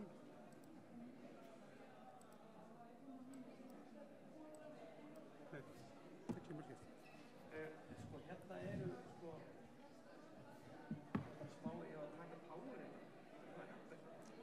Já, það er bara smá stund. Hvað er powerið fyrir? Er eitthvað eitt? Sko hérna eru hérna ég veit ekki alveg hvort hvað sko. Þetta er væntanlega hérna. Þetta er Sko málið er að því að það er viðbröðið gafna hér, nú er búin að missa tölvunum. Það er viðbröðið, er þetta búið hérna? Nei. Já, endilega, svo. Já, þetta er ekki að stíla sér, sko. Það er bara svo. Þeir viltu prófa að hýta í hérna? Bara beint í hérna gæja, ef alla letið á númeri eða eitthvað? Já, það sé. Maður spyr sig hvort það sé eitthvað þarna inni, sko. Inni í tæknirýminu, hvort það sé eitthvað þar sem það getur gert. Sko, já. En ef hann þekkir þetta ekki, sko, þá óttast ég... Nei, að þið voru lítið að tala af henni og hann er bara eitthvað utan að komandi, sko. Þá þekkir hann ekki inn á kerfið. Ef að kíkja bara gamla hérna. Já, býður upp í dag, ef við þurfum að gera eitthvað þetta mikil meira. Já. Það er svona bara... Tijuana.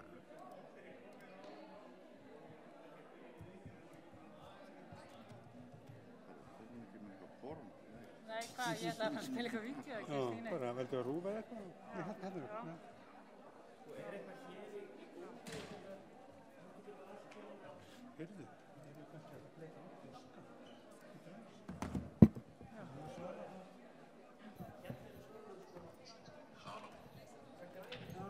Áspjöður. Já.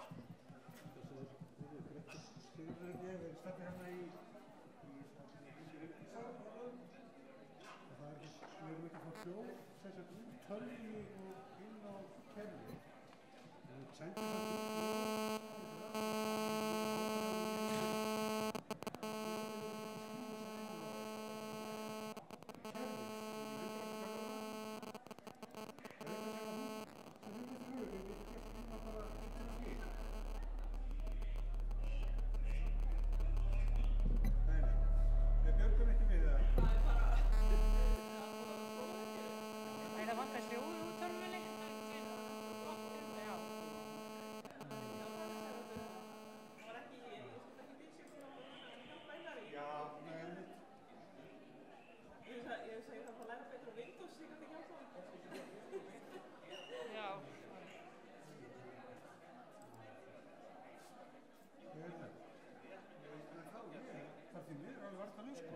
kemur ekkert.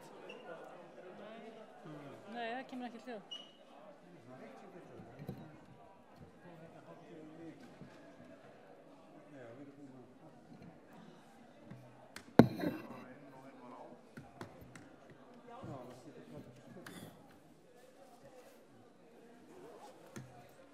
Hvað er þetta? Já, þetta er bara svona fjöltengjur. Þetta er bara saman. Það er saman. Fjöltengir. Prófa að taka inn og úr þarna stúrundareyri, eða þú veist þessu gul. Já, breyting. Já. En ætlaði Björgvin sé í talsamband? Sko, ég er í sambandi við einhvern hann Ingólf eða eitthvað sem er yfir Ekstón. Hann er bara eitthvað í útlöndum. Já. En ég er í tölvupóstsamskiptum. Ég er bara að spá í, á ég prófa að hringja Björgvin? Já, endilega. Ég meina, ef hann er ekki við, þá bara er hann ekki við.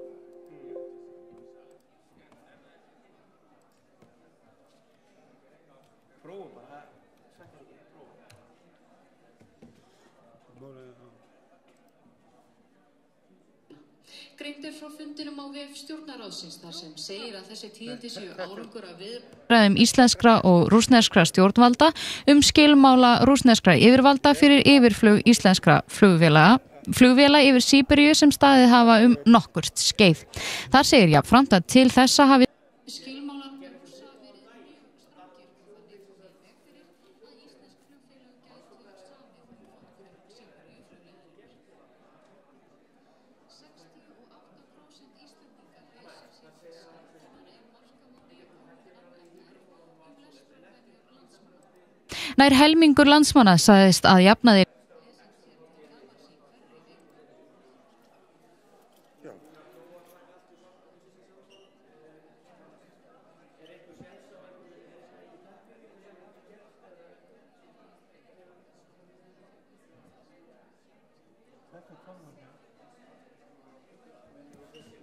eða oftar samanborið við 36% karla. Lestur jókst í takt við aukinn aldur en 31% svarenda yngsta aldurhópsins 18 til 29 ára kvaðst ekki hafa lesið bækur yfir síðustu 12 mánuði og 24% til viðbótar kvaðst að jafnaði lesa sjaldnar en mánaðarlega. Lestur jókst einnig með aukinni menntun og heimilistekjum. Flugmála yfirvöld í Bandaríkjunum hafa hafið rannsókn á atviki sem varð á flugvellinum í St. Louis í gær. Þá rákust saman 2 flugvélar, annars vegar flugvél WOW Air og hins vegar vél bandaríska flugfélagsins Southwest. Enginn slasaðist við áreksturinn bandarískum miðlum og voru teknar af farþegum, sýna að svo virðist sem vængur Southwest vélarinnar hafi farið á væng flugvélar WOW Air. Mark Zuckerberg, stofnandi og forstjóri Facebook, tók til varna í samtali við blaðamenn í gær þegar hann sagðist ekkert hafa vitað af því að fyrirtæki hans hefði fengið almannatengslafyrirtæki til liðs við sig til að grafa undan gaggrínendum Facebook. Fyrirtækið Defines Public Affairs kom þeim skilaboðum meðal annars ítrekkað á framfæri að milljarðamæringurinn George Soros stæði á bakvið ófrægingar herferð gegn Facebook. Zuckerberg segist fyrst hafa fréttað þessu í ítarlegri umfjöllun New York Times Facebook sem birtist fyrir vikunni. Sagðist hann hafa tafarlaust tekið ákvörðun að Facebook myndi ekki vinna áfram með fyrirtækinu en ýjaði þó sjálfur að því að Soros væri í raun á bakvið grasrótarsamtök sem hafa gagnrýnt Facebook harðlega. Fleira ekki í fréttum að sinni, fréttir verða nessaðar klukkan 4 en þangað til minnum við á fréttavefinn Vísi. Ótrúlegir atburðir í dag hérna á Evrópumótinu. Fyrirliði Litháa heldur því fram að Króatar hafi verið að njósna þá á æfingu og kíkja á miðana hjá þeim. Þetta hefur valdið spennu hér á mótinu. En á föstudaginn þá mæta Litháar einmitt Króötum og okkur Íslendingum og Ítalíu, Hollandi, Noregi, Svíþjóð. Nú stefnir potturinn í 12,4 milljarða. Og þarna það alveg svakalega þegar verður ekki til. Heyrðu, ætlum að prófa þetta. Takk fyrir. Já. Sko, já. Málega nefnilega, ég fara til þess.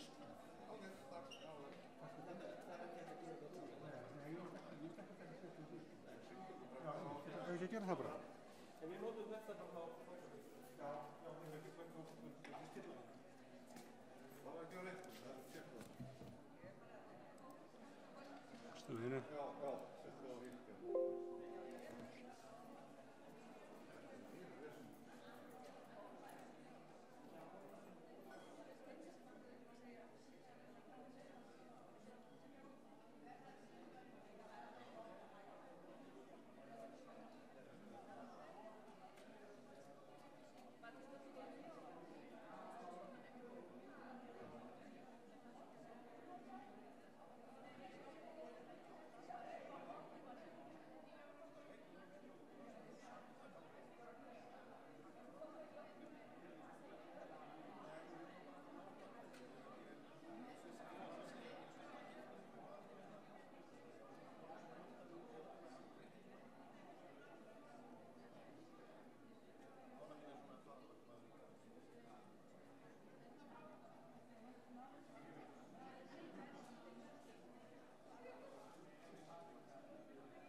Okay, I think then we'll carry on with the discussion, and I think since we have changed this plan, it would be very good if the speakers would be willing to take questions from you. I'm sure Frank has a lot more to say, and I'm sure you have questions to him.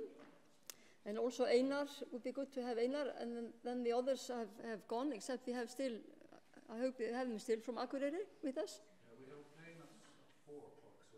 Yeah, so this is all very difficult. But anyway, then actually the questions that we had posed for the discussion groups were these 2 questions. I think we could maybe just also keep them in mind. The first one, how do we support and encourage teachers to integrate digital learning into their teaching?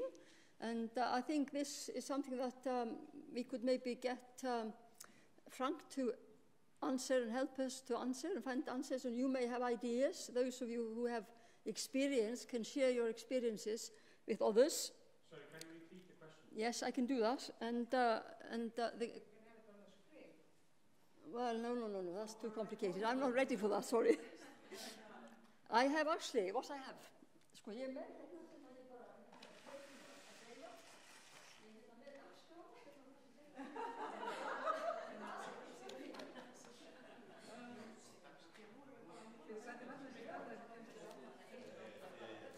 Anyway, so the first question is, I'll repeat this in English. How do we support and encourage teachers to integrate digital learning into their teaching? And the second question is, and that maybe would be good to get input from students. I don't know how many students we have, maybe just one, maybe Elsa, are you just here by yourself? Yes. Oh dear. What's going on now? What are the opportunities for students in a digital learning environment, and how do we secure their active learning process? Sigurður, hættu þessu.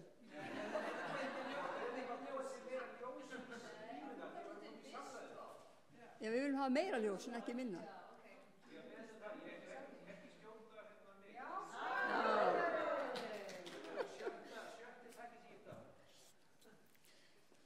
So I think then we are ready for, if you have some questions, first we'll take some, if you have some very pressing questions, to Frank or to Einar, then we can take them now, start with that. And we have a mic that we can pass around. So everybody very quiet. Yeah. No pressing questions. Yes, okay. I'll just... You're asking in English, right? Yeah.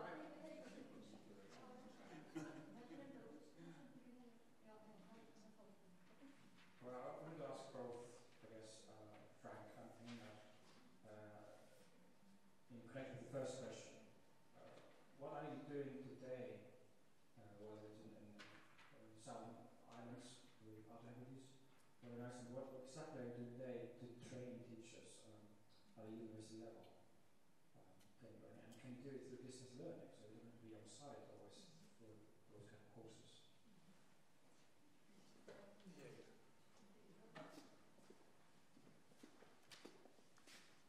Okay, so that's a very simple question, but a very complicated answer. Yeah? So there are lots of opportunities to do, it depends where you are. Depends where, so I don't know if I've been speaking now for 2 days, so I don't remember what I've said to different people, so if I repeat myself, I'm very sorry. You have to just ask again and clarify. But at home just now, I'm doing one-to-one interviews with all members of staff, all the teaching staff, one-to-one interviews, to find out what their level of awareness is of online material. Some people are very good and all they do is online material, or online teaching. Other people only do face-to-face.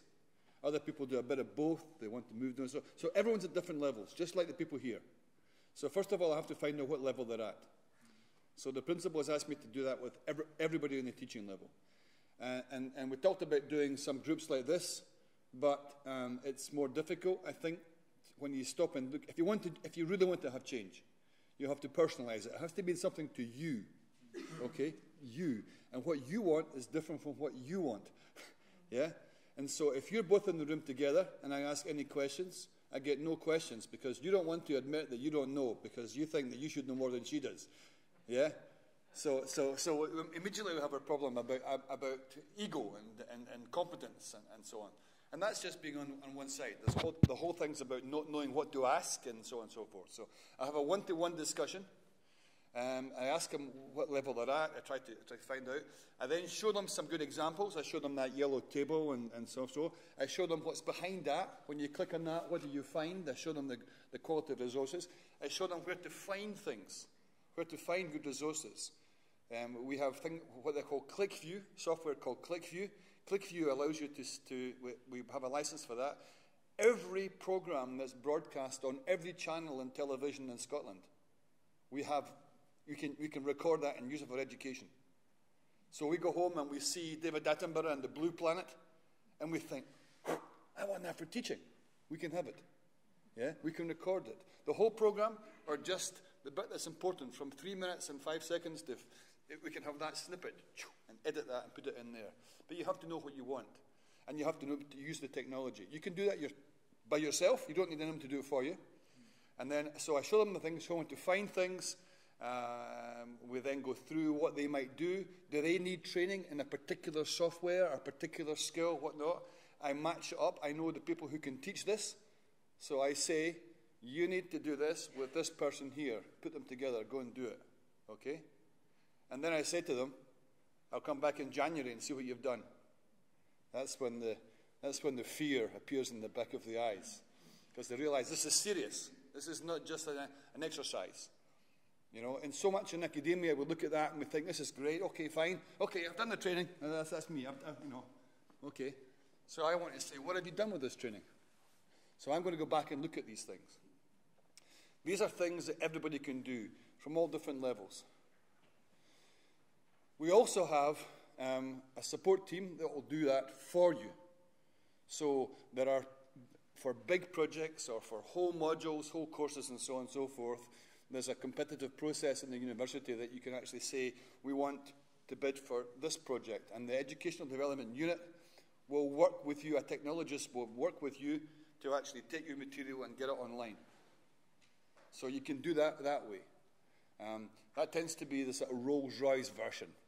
It's very, very, very polished and everything works and whatnot, but it's quite expensive and you don't get it immediately.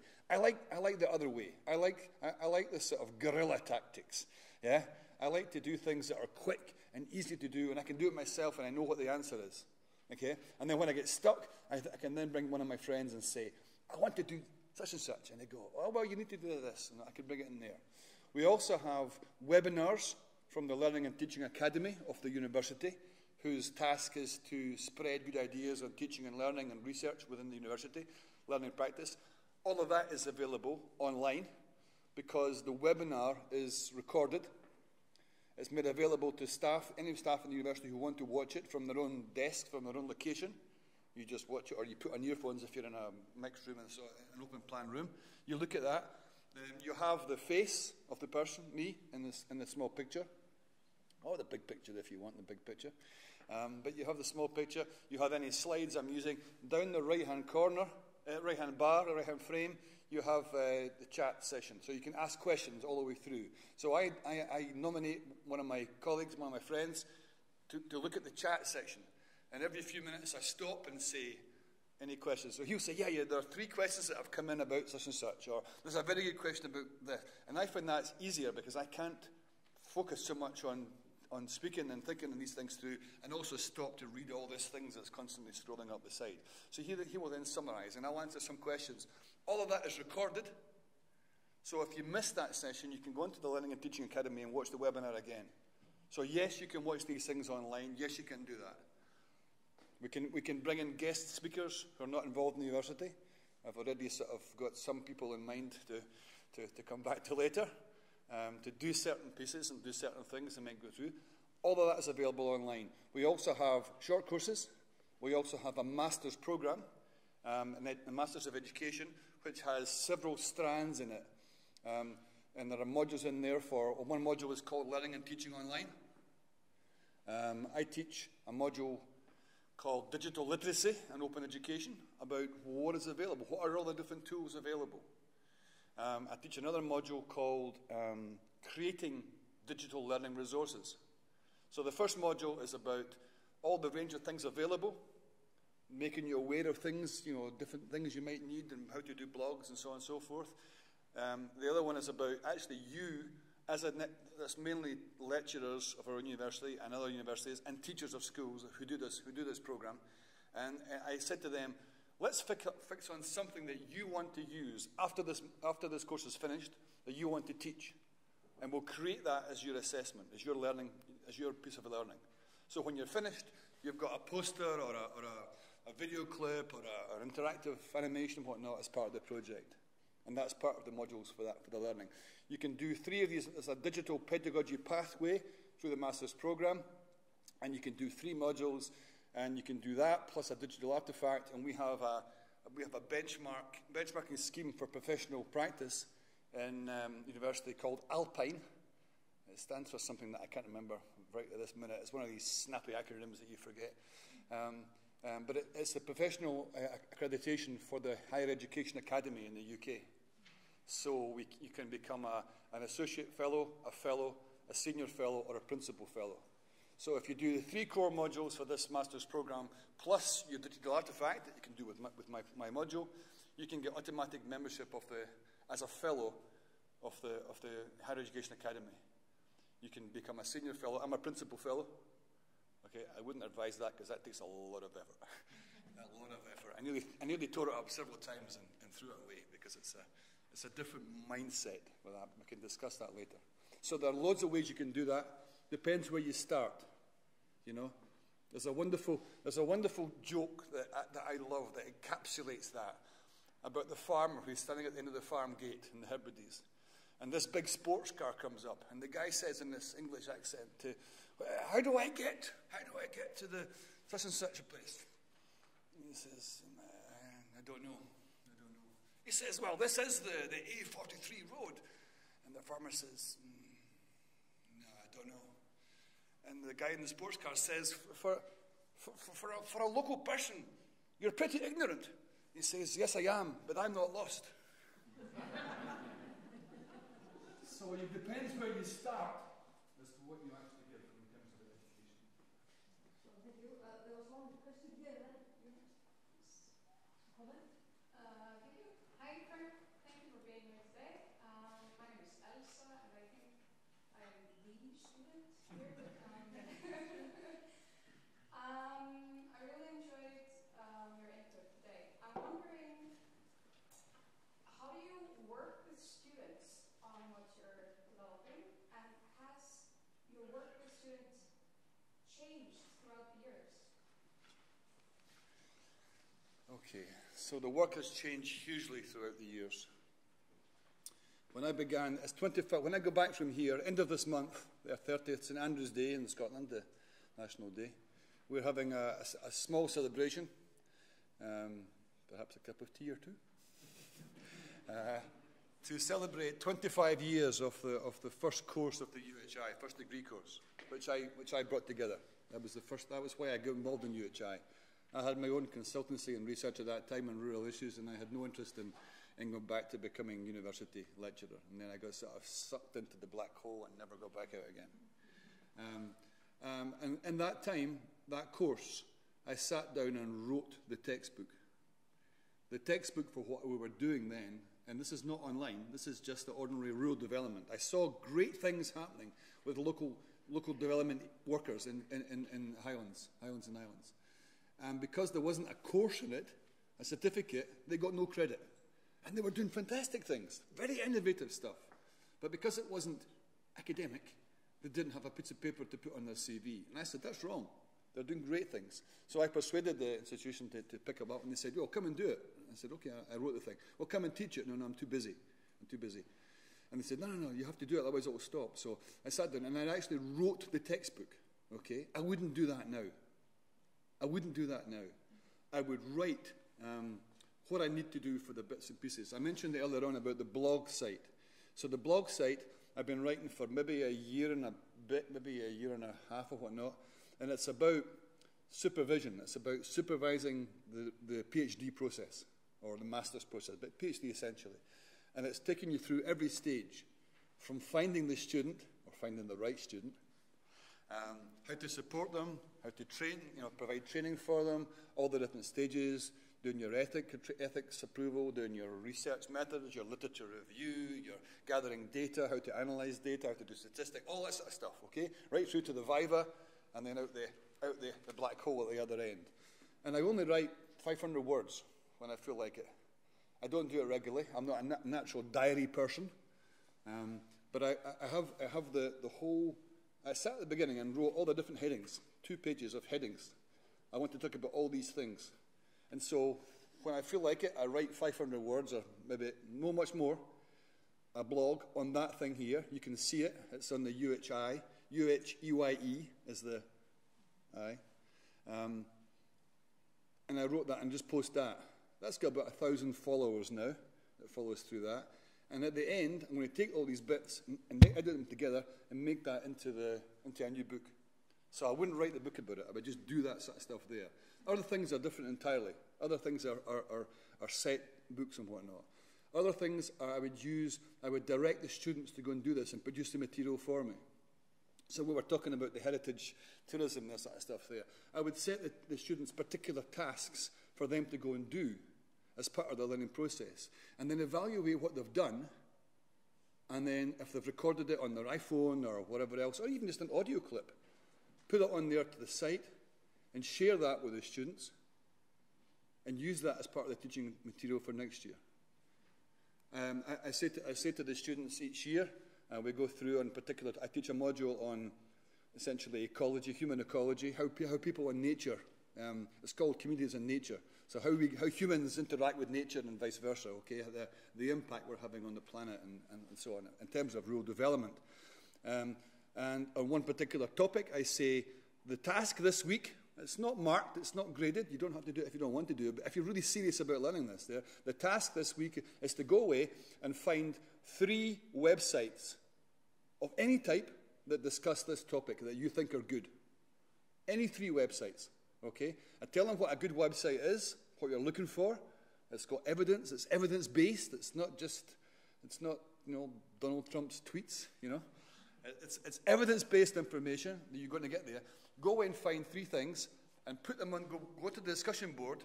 Tell me what your links are and why you think they're important. So I've got a class of 20. All of a sudden, I get 60 new sites that I'm looking at, and I go through. That's good. No, that's not so good. This is from the United Nations. This is quite good. I didn't know about this source. This is really good. I make a note. I include that from the course for next year. So you're crowdsourcing intelligence. You're getting people to work for you. And the difficulty is that unless you actually tell people what is the good level, how to assess, how to evaluate these things, you don't know. This is why I listened to on the way to the airport when I left Scotland on Wednesday. And there was a piece on the radio about someone who's devising a course in Africa. I think it was Malawi. I couldn't swear to that, but it was Africa anyway. Working with schools in Malawi to educate them how to evaluate the information that they find on the internet. So the internet is just rolling out to these rural communities, very rural communities in Africa, okay? And they're getting swamped with all this information. How do they separate all the nonsense from the reality? We have to be taught. It's a new literacy. How do you recognize the good stuff? So that's part of the teaching. If I can teach you how to recognize evidence-based material, you can make up your own opinions, and you know the people who are telling you lies. And that's key. That's education. That's what it's about. It's not about making you believe what I say or my ideas. That's very flattering, but, it's about you coming up with new ideas and making me think. My daughters, I have 2 daughters, 26 and 21, and a frequent phrase at the dinner table is, Dad, you can't say that any longer. You're not allowed to say that, okay? You have to be, and I say, oh, that's interesting, because I grew up in a different culture, and you think, oh, why do we not do that, okay? So I'm learning from them.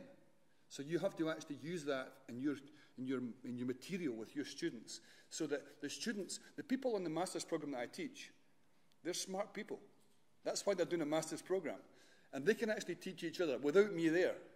What my role is to moderate the discussion and raise the good points and dampen down the crazy ideas. But they can teach each other as much as they can teach me.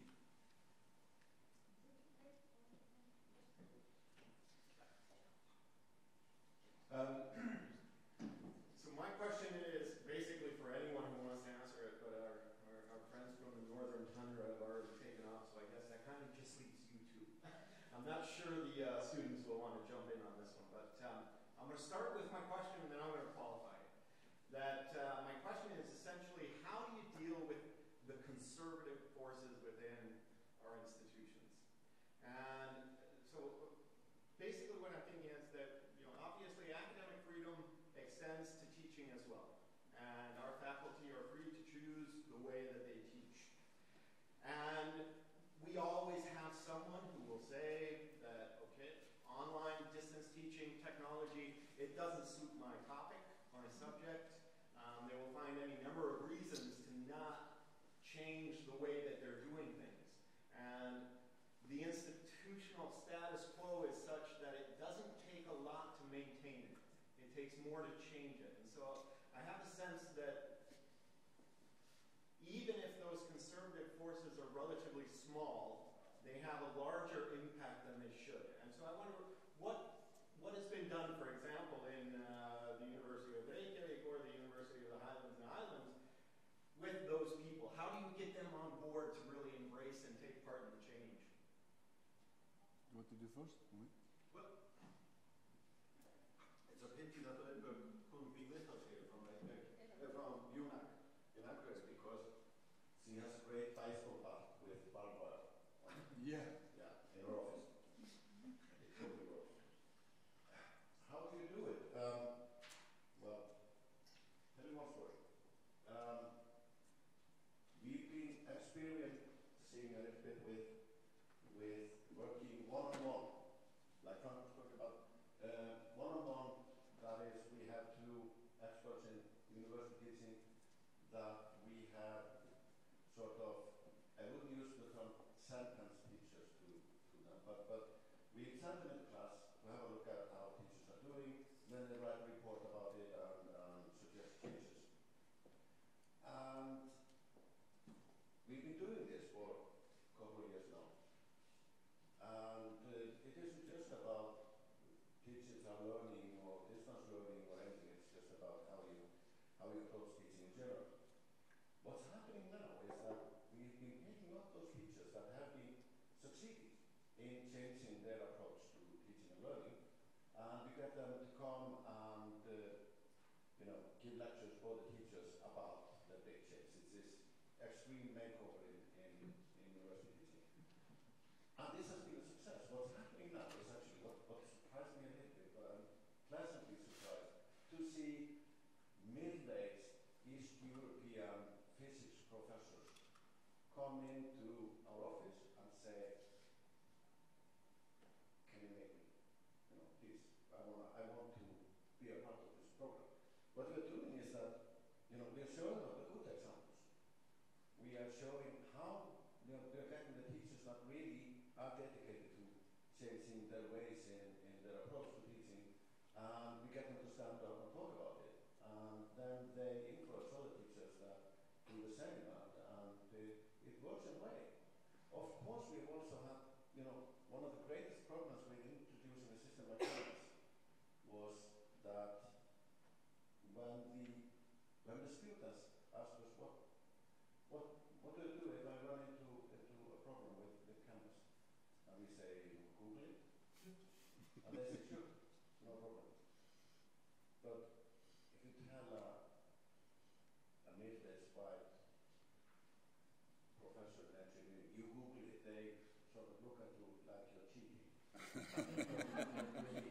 I can do that, but there must be some more academic way of doing this. And of course people do blend together the academic freedom of I can do whatever I want and something called rules, regulations and policy. And then they tell me, yeah, you can do whatever you want, but this is minimum standard, you have to stick to that. We also tried, we are lucky, we are a small university, we have about 400, 500 teachers, if you count all part-time teachers as well, and we try to one thing that seems to have worked very well, that we at HIvarp, we're sitting there as well, we have a course for our new teachers where we simply talk to them. We got good teachers to talk about certain topics, and it seems to have a good effect on how they're approaching the teaching. And we have a very personal approach, which means that our office is always open. If there are any trouble, they can always come and talk to us. And this means that on some occasions when we're doing something very new, the door never closes. But we try to treat everybody in a personal way, like a little bit like you were talking about. We want to meet up with people and hear what is your problem, where do you want to go, what is your ambition, and then you can point them into the right direction. What is an answer? Okay, so at UHI we also do that, but we have a different approach as well. So we have the soft and the hard. Okay? So the soft one is, if you do this, then you get other benefits. Okay? You get a different timetable, a more flexible timetable. You can go away to Iceland for 2 days and do these things and meet nice people. And you don't have to be here because your class is flexible. And people go, how do I get to do that? I said, well, you do get to do that, but you can't go away because you've got nothing online. You want to make your course more flexible? We can help you to do that as well. We also have the hard approach. Okay?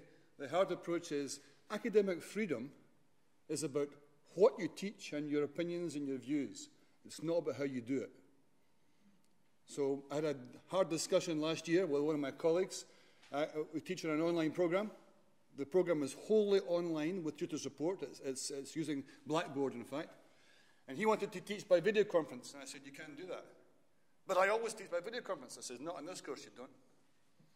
We cannot have a fully online course that demands the synchronous engagement for one module, for one star academic.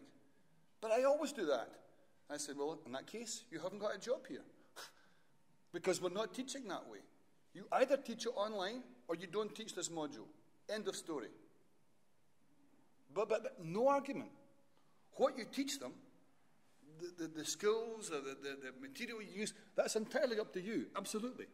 That's a peer-reviewed system of teaching and learning. That's academic freedom. But we decide, the institution decides, this course is online or this course is face-to-face.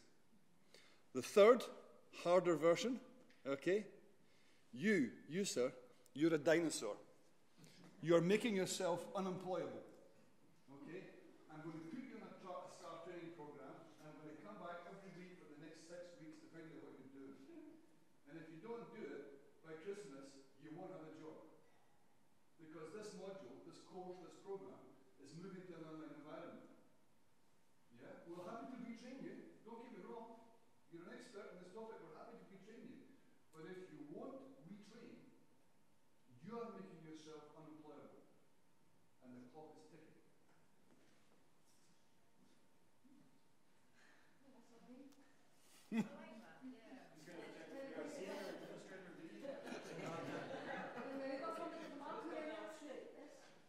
I think I'll step a little bit in because my colleagues have left from Akureyri. I can only speak here as a teacher because I'm teaching law at the University of Akureyri. Because you talked about teachers being conservative, that is really the case in law. And I have had some phone calls asking people to step into and force them to do some teaching. They say yes, that's absolutely fine. But as soon as I start to talk about reporting, no way. I'm not going to participate in that. But I think maybe two challenges. One of the challenges is to have teachers stepping in that are experts, because it takes a lot of time to get people involved in the technique and to persuade them to make some recordings. And the second challenge I have is the students, because they need to be more involved and engaged in the teaching, because they can't just step in and discussing classes and be passive, not saying anything, because so it's really a challenge to the students to have this methodology methodology of teaching. So that's what I wanted to comment on. I think there's another comment I would add to that, just as I listened to what that is. It came up in Akureyri yesterday.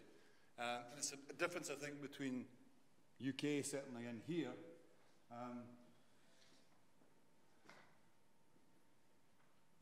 We can't force, obviously, lecturers to teach by video if they don't want to be on video and so on and so forth. There's a whole, professional understanding of this there. But the material that you create for your course does not belong to you. It belongs to the university. The university is paying you to produce this material. They own that material. I have the intellectual property. I have the idea, the brilliant idea of delivery, etc. That belongs to me. But the material that I produce belongs to the university. Okay, so we cannot get into a situation, and we have arguments in members of our own faculty who don't understand this and have to be told, this is the legal position, mate. This is what it works. Okay, so we can get into the position where I fall out with the university and I go to somewhere else and I take everything with me. All of a sudden, the course has disappeared. Okay, and we're left standing with so many students and nothing to teach. That cannot happen because it belongs to the university. You can actually enter into agreements with, obviously, things like intellectual copyright and commercial development, spin-off companies, all that sort of stuff in the normal way. Yeah, absolutely. There's no barrier on that. But the material that you create for your course, your teaching material, the lecture plans, and so on, that belongs to the university. A colleague just about 2 weeks ago said, well, I only work part-time. Yeah? And all that stuff is done in my own time. And before I could reply, my colleague from the technical department said, yeah. Do you use the university computer to do that? He said, yes, I do. And you use the university software? He said, yes, I do. He says, that belongs to the university. So I know that there's a position here where you're some in and some out, and that issue is still unresolved as part of an overall discussion in Iceland. But that is the situation in most other places. More questions? Comments? Somebody? Can I ask a question? Yes, of course. What is the one thing that you've learned today that's really jumped out? What is the one thing you think, wow? Or is there anything? Did you get answers from different universities? Who will start? Yeah, well, I come from the Center of Teaching and Learning, and maybe answering to your question, I know we give courses to academics. We give them in various forms. We do have webinars. We have a standard 200 hours course that we are trying to get everybody on board for, but even the government of the university is not quite sure that's relevant for teachers, so we have a bit of a fight there. What I have learned is that we do have to emphasize more online options, and that you can access different courses and modules in different way in your busy academic life. Although then, the course that we do teach, which is face-to-face, 200 hours, every time we talk to the participants about, let's make some changes, and they say, well, you know what, if we were not required to come here every other Wednesday afternoon, I would just forget it. I would not do it in my hectic life. This is like an anchor that makes me come here and talk with my colleagues. So it's a kind of a thing. But I think what I've taken from today is the importance of instructional design. That you have to think about that, both from you and from the student and from Öldrup up in the north, also Maynard, all of you, that we need to emphasize more work in instructional design.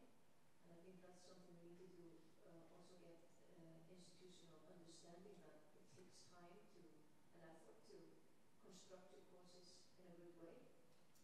And I think that we need to address the needs of academics for access to knowledge and skills and so on, and more support. I think that those are the main. But then one thing that I also understand is that we are talking.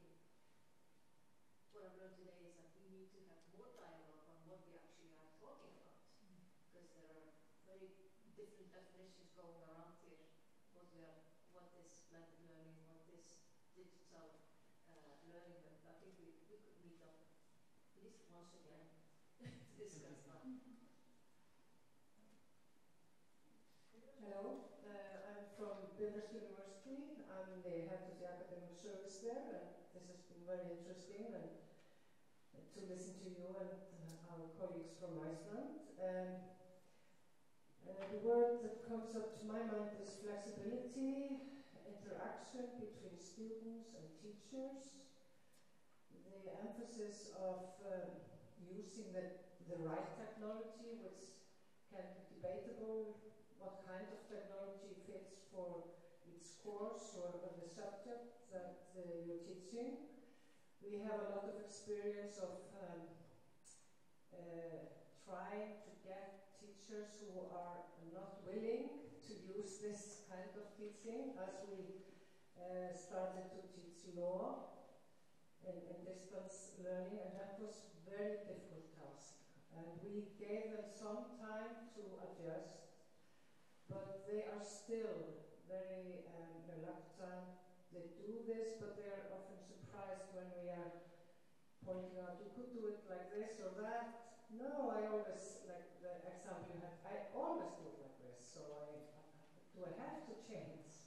So you have to give people time to adjust, and you have to have an open discussion on how you can do things better. And I'm thinking about the heading of this conference or this meeting, ensuring quality. Einar talked about the connection between assessment and exams or assignments. I think that's, I think for us in Bifröst to look very well into, although we are always doing that, but that's, I think I would like to work on at home. But I think this is a discussion we have to have more of. Thank you.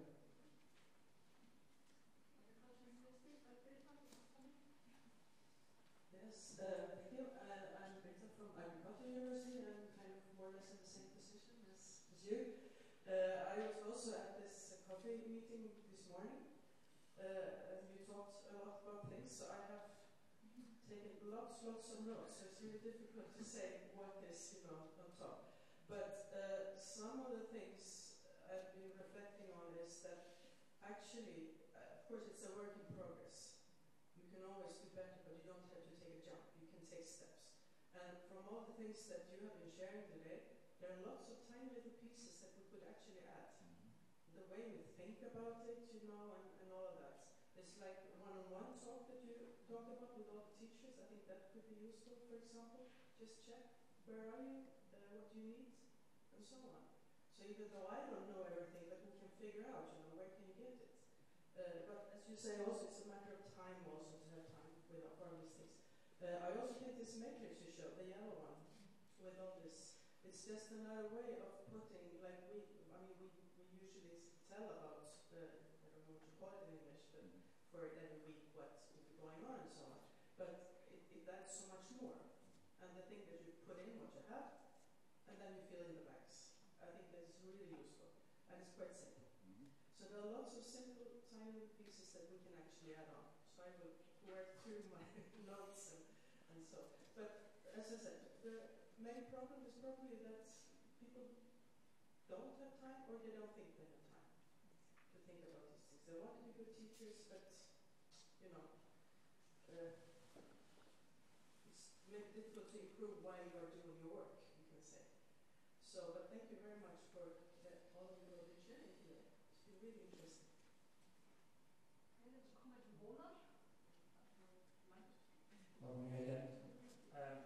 I think there's several points. It's always to become more aware of how we're doing things. So, like several people mentioned the XCK. I think we all do it. I do it when I did before. But this gives you a clear overview of what you're actually doing. it helps you recreate your course, which, as you said, you're always doing again. My main point of this, my main learning that I'm thinking about now is what you mentioned, several aspects of how you create your content from different sources, that you're always doing it again and again and again, and becoming more aware of it while you're doing it. I think that helps with improving quality. I'm not always thinking every day about the Bologna benchmark standards, but now and then, yeah, sorry. But it does, I do that to now and then to refresh why I'm doing it, why this kind of assignment. Also, one of the biggest, one point on student haters, but Professor Newsom said, you don't want teachers to experiment on you, but as a teacher I want to experiment on the student all the time. Just time experiment. That's how I learn. I learn how to teach. So this has to be a bit more focused perhaps. And I think that was a really good way, like the blogs, and how you create contents there and then you write a textbook. I'm writing a textbook on my course, and I find that I take a lot of things from the past 3 years, mostly through interaction with students or with colleagues or professionals. So to keep all this together, I think that was the main learning point I think from this, or from your talk.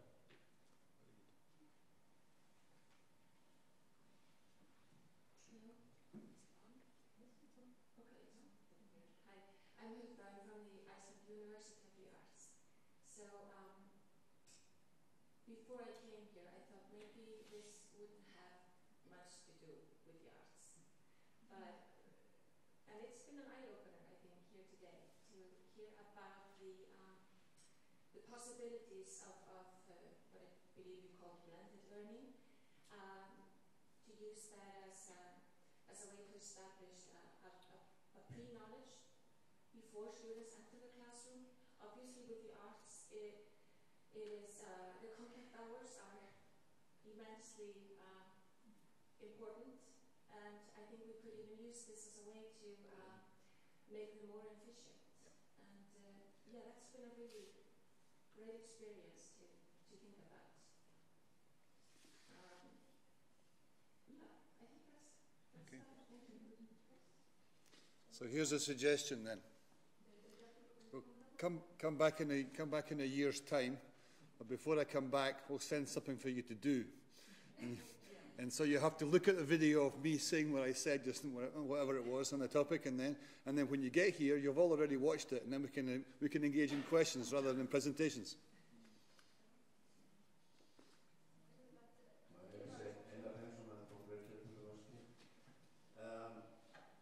What we learned today here is that what pleases me the most is that I've been criticized for saying things like Frank was saying, that you're becoming a dinosaur if you don't do it. Yes, no, this is not your material. Of course, academic rights are fine, but that does not include how you design your course and how you're doing the things.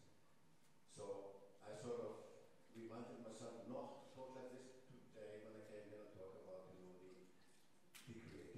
And then Frank came and says the things that I really wanted to say, so I'm really glad. All the people are doing it. Well, it's always very pleasant, I think, that when you have some idea about how you want to do things, but you're never really sure, then you come to emails like this one and say, yes, it is like that. You need other people to travel thousands of kilometers to tell you you're right. That's a very good thing. That when you see that I think that the approach Frank is describing with the personal contact and pointing people in the right direction, not teaching them things, but telling them where to find them, is the right way. But thank you for coming all this, traveling all this distance just to tell us what you know. What you really know. No, nothing else, but I wasn't sure. But it is good to have somebody else tell you things. We want to have a question from Sigurður. I'm Sigurður Sigurðsson. I represent the Quality Board for Higher Education in Iceland, which is QEH Iceland, I guess you would say, Okay. using your language. Sure. Really quick question. Now you've seen, I'm guessing, digital approaches to learning at the higher education level in all shapes and forms. And let's say you're called in to evaluate, say, university. What are the 3 questions you ask first to get a kind of feel for how they've got it together? Like, what are the 3 really quick, the 3 first questions?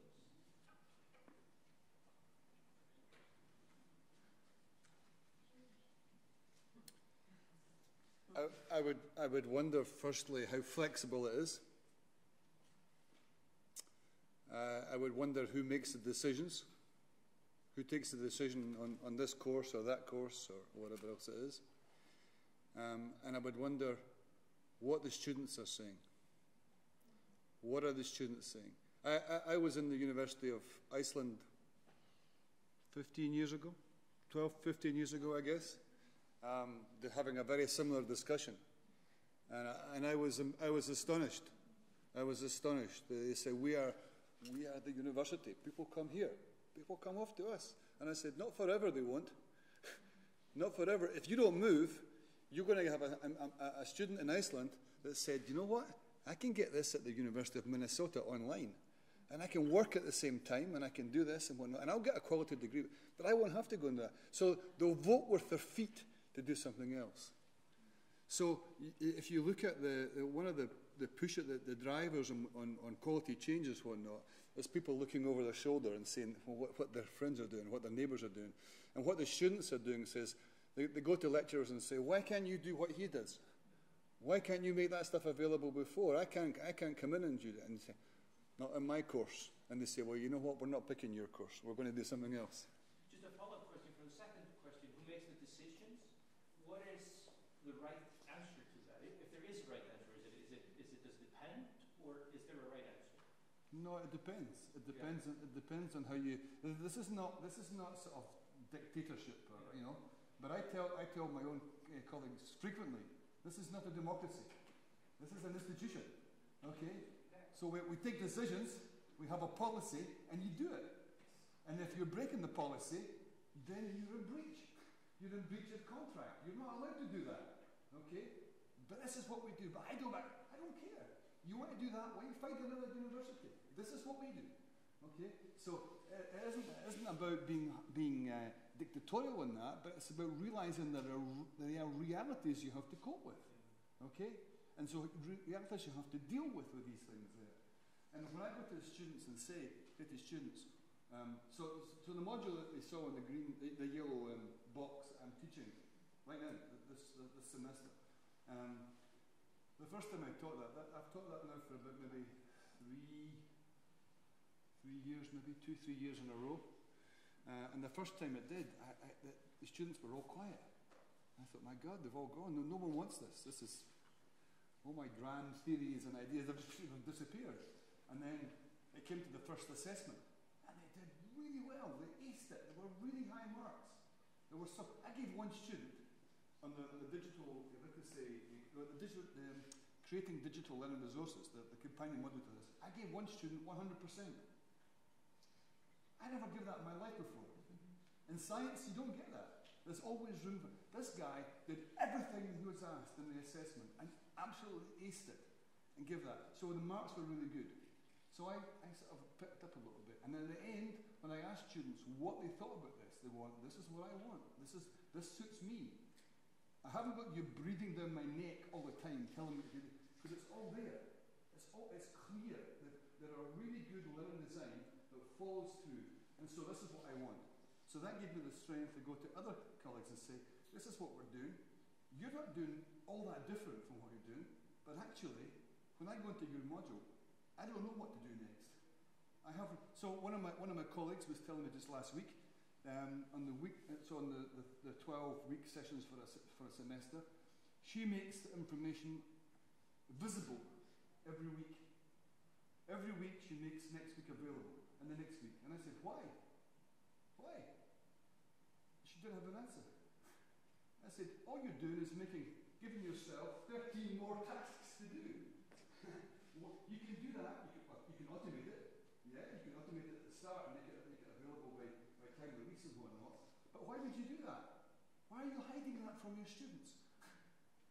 Yeah, they want to know this sort of stuff. So you tell them what the grand plan is, and then you go into the detail. And I think the other thing is about, as I said, I think this morning rather than in here, this morning I said there are no stupid questions. There are just stupid answers. Okay, so if you have to ask the question, that immediately tells me, that's where you are in the level of, you don't know that. Okay, so rather than making a fool of you, I say, okay, let's start from there.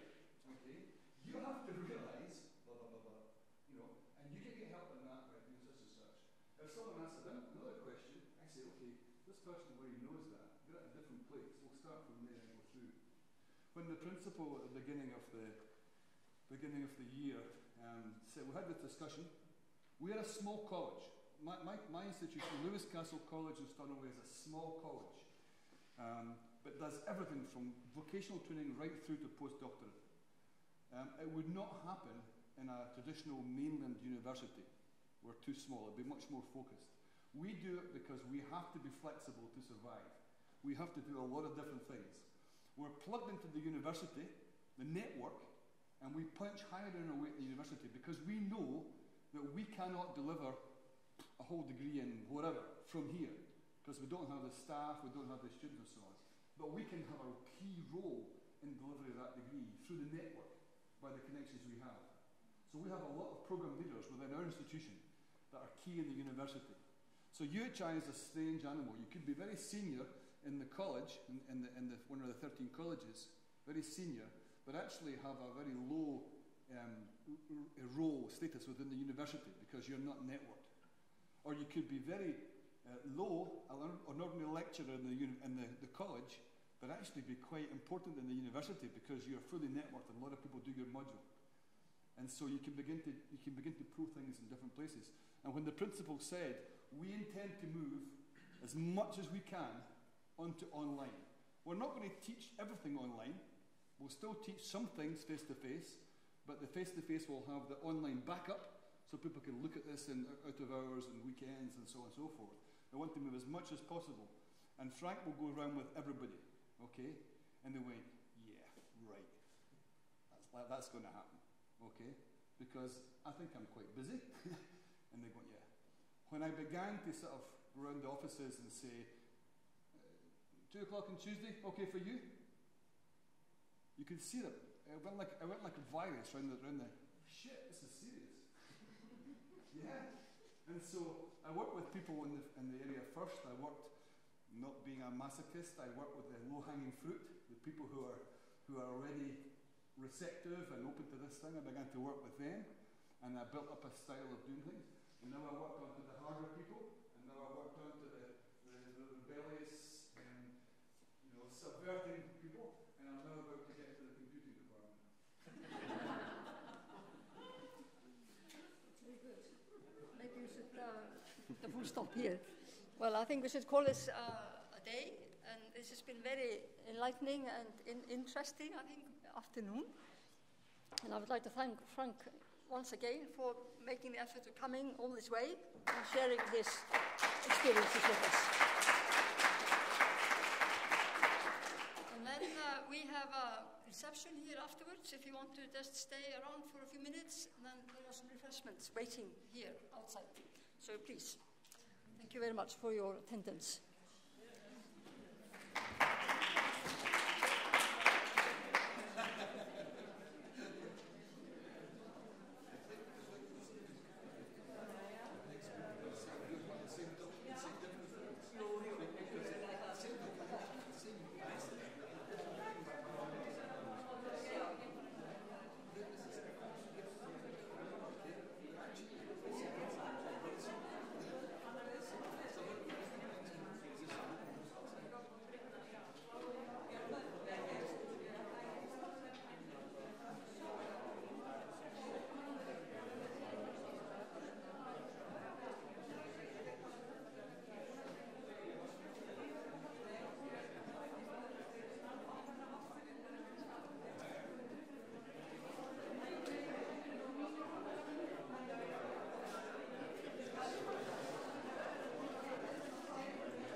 halda skjánum. Ég held að þetta sé sama græðin, sko. Þetta nákvæmlega sama græðin. Bara takk, þú tekur hann bara sambandi og ég skal halda á honum. Ok. Og þú bara leggur á minnið hvað er pluggað. Þannig að snúa, já. Ok. Are you ready? Svona. Hann er alveg næst þér.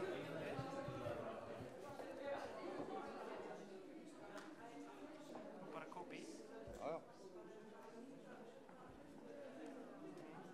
Þetta eru bara 2 plugg, sko. Já.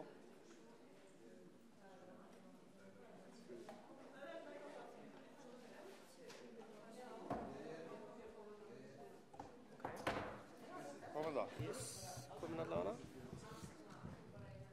Record interrupted.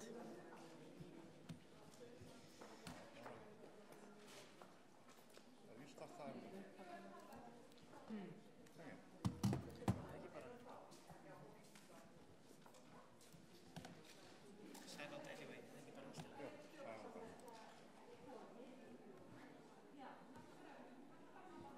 Hvernig heitir það? Sjóðandi heitur, sko. Segðu bara restart. Á ég að fara inn í og restarta hinn líka?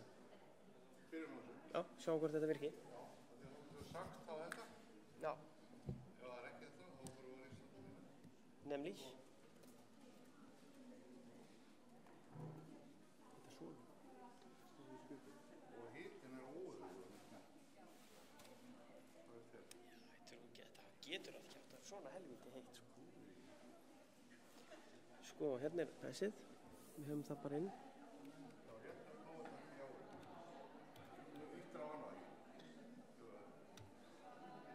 Já, veit það ekki. Veit ekki hvort ég ítti á hann. Það virkar ekkert ef að...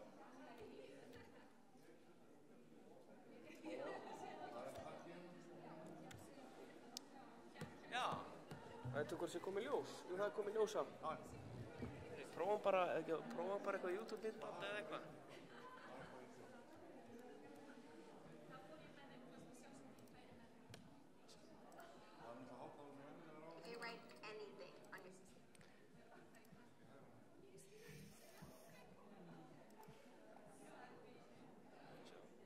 Your computer, you need to get Grammarly. I write pretty much. Á ég að fara inn og prófa?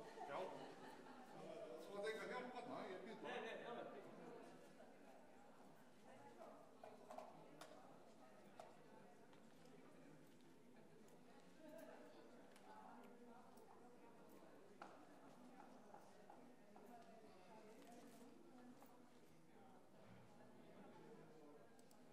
All day, every day, and Grammarly makes my writing better. As a student, I like that it's free. It actually is correcting everything as I'm writing it. Grammar errors, spelling errors. It even helps me find the right words to use so I can say what I want to say. It catches all those embarrassing little mistakes before I hit send. I downloaded Grammarly around my freshman year because I was just horrible at typing. Grammarly is like my...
Þetta var í hátalarnum hinn, sko, maður sagði það.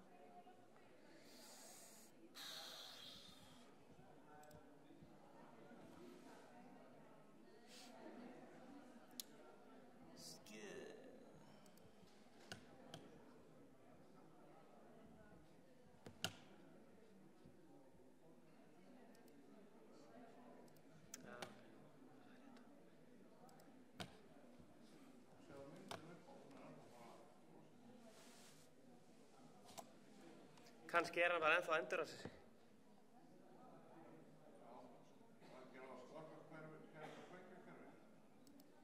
Að prófa að sem sagt, ræsa hérna gæjan okkar hérna.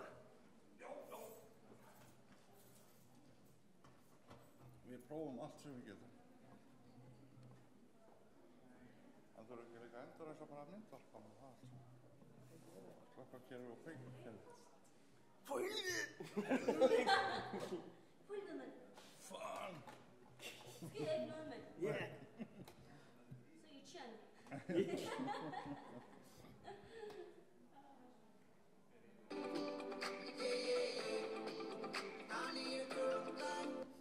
Þetta talvan hérna. Já. Meira. Ómar, hvað erum búin að koma okkur í núna? Veit það ekki. Eina sem ég get gert? Já. Restart. Restart. Varstu búin að restarta líka switchinu sem við vorum að setja í? Nei, ég ætla kannski að prófa það líka. Það takk utan á honum hann varstu svartu lítill. Burning down the house. Því að við þurfum örugglega að endurræsa líka hérna varpan. Sjá hvað gerist.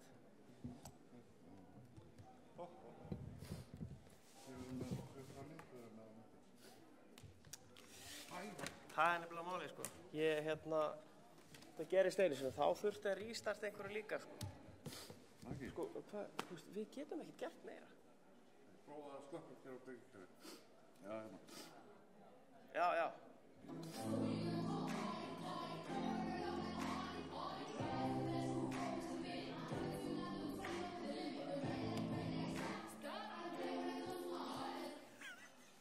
Ómar. Prófum þetta. Já. Ertu að segja mér að við höfum reddað allar hljóðinu? Já. Það gerir hún ekki á sig. Jú, það er nú kannski að stunda því. Já, það tekur svo kannski smá tíma. Þetta eru hljóðinu hotrónu, sko, hann að. Segir annað? Það var ekki kveikt á honum hérna. Ha? Þú veist, leiði ítt á power-takkan, það var örugglega. En kannski var það nóg. Kannski var það bara þessu og þann. Varpinu er það blikka. Hann er ennþá í kælingu. En nú virkar hljóðið. Prófaðu.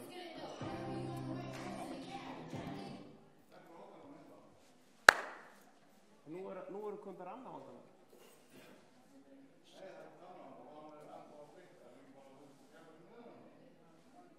Jó. Nei, ég held ekki, sko. Já, prófum. Please, maður.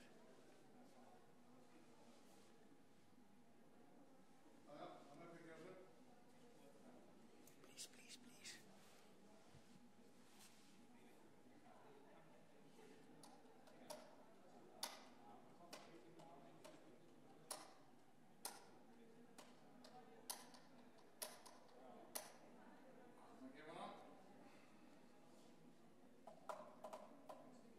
Ætlaði að segja þessi græði sem var. Ómar, við erum með þetta.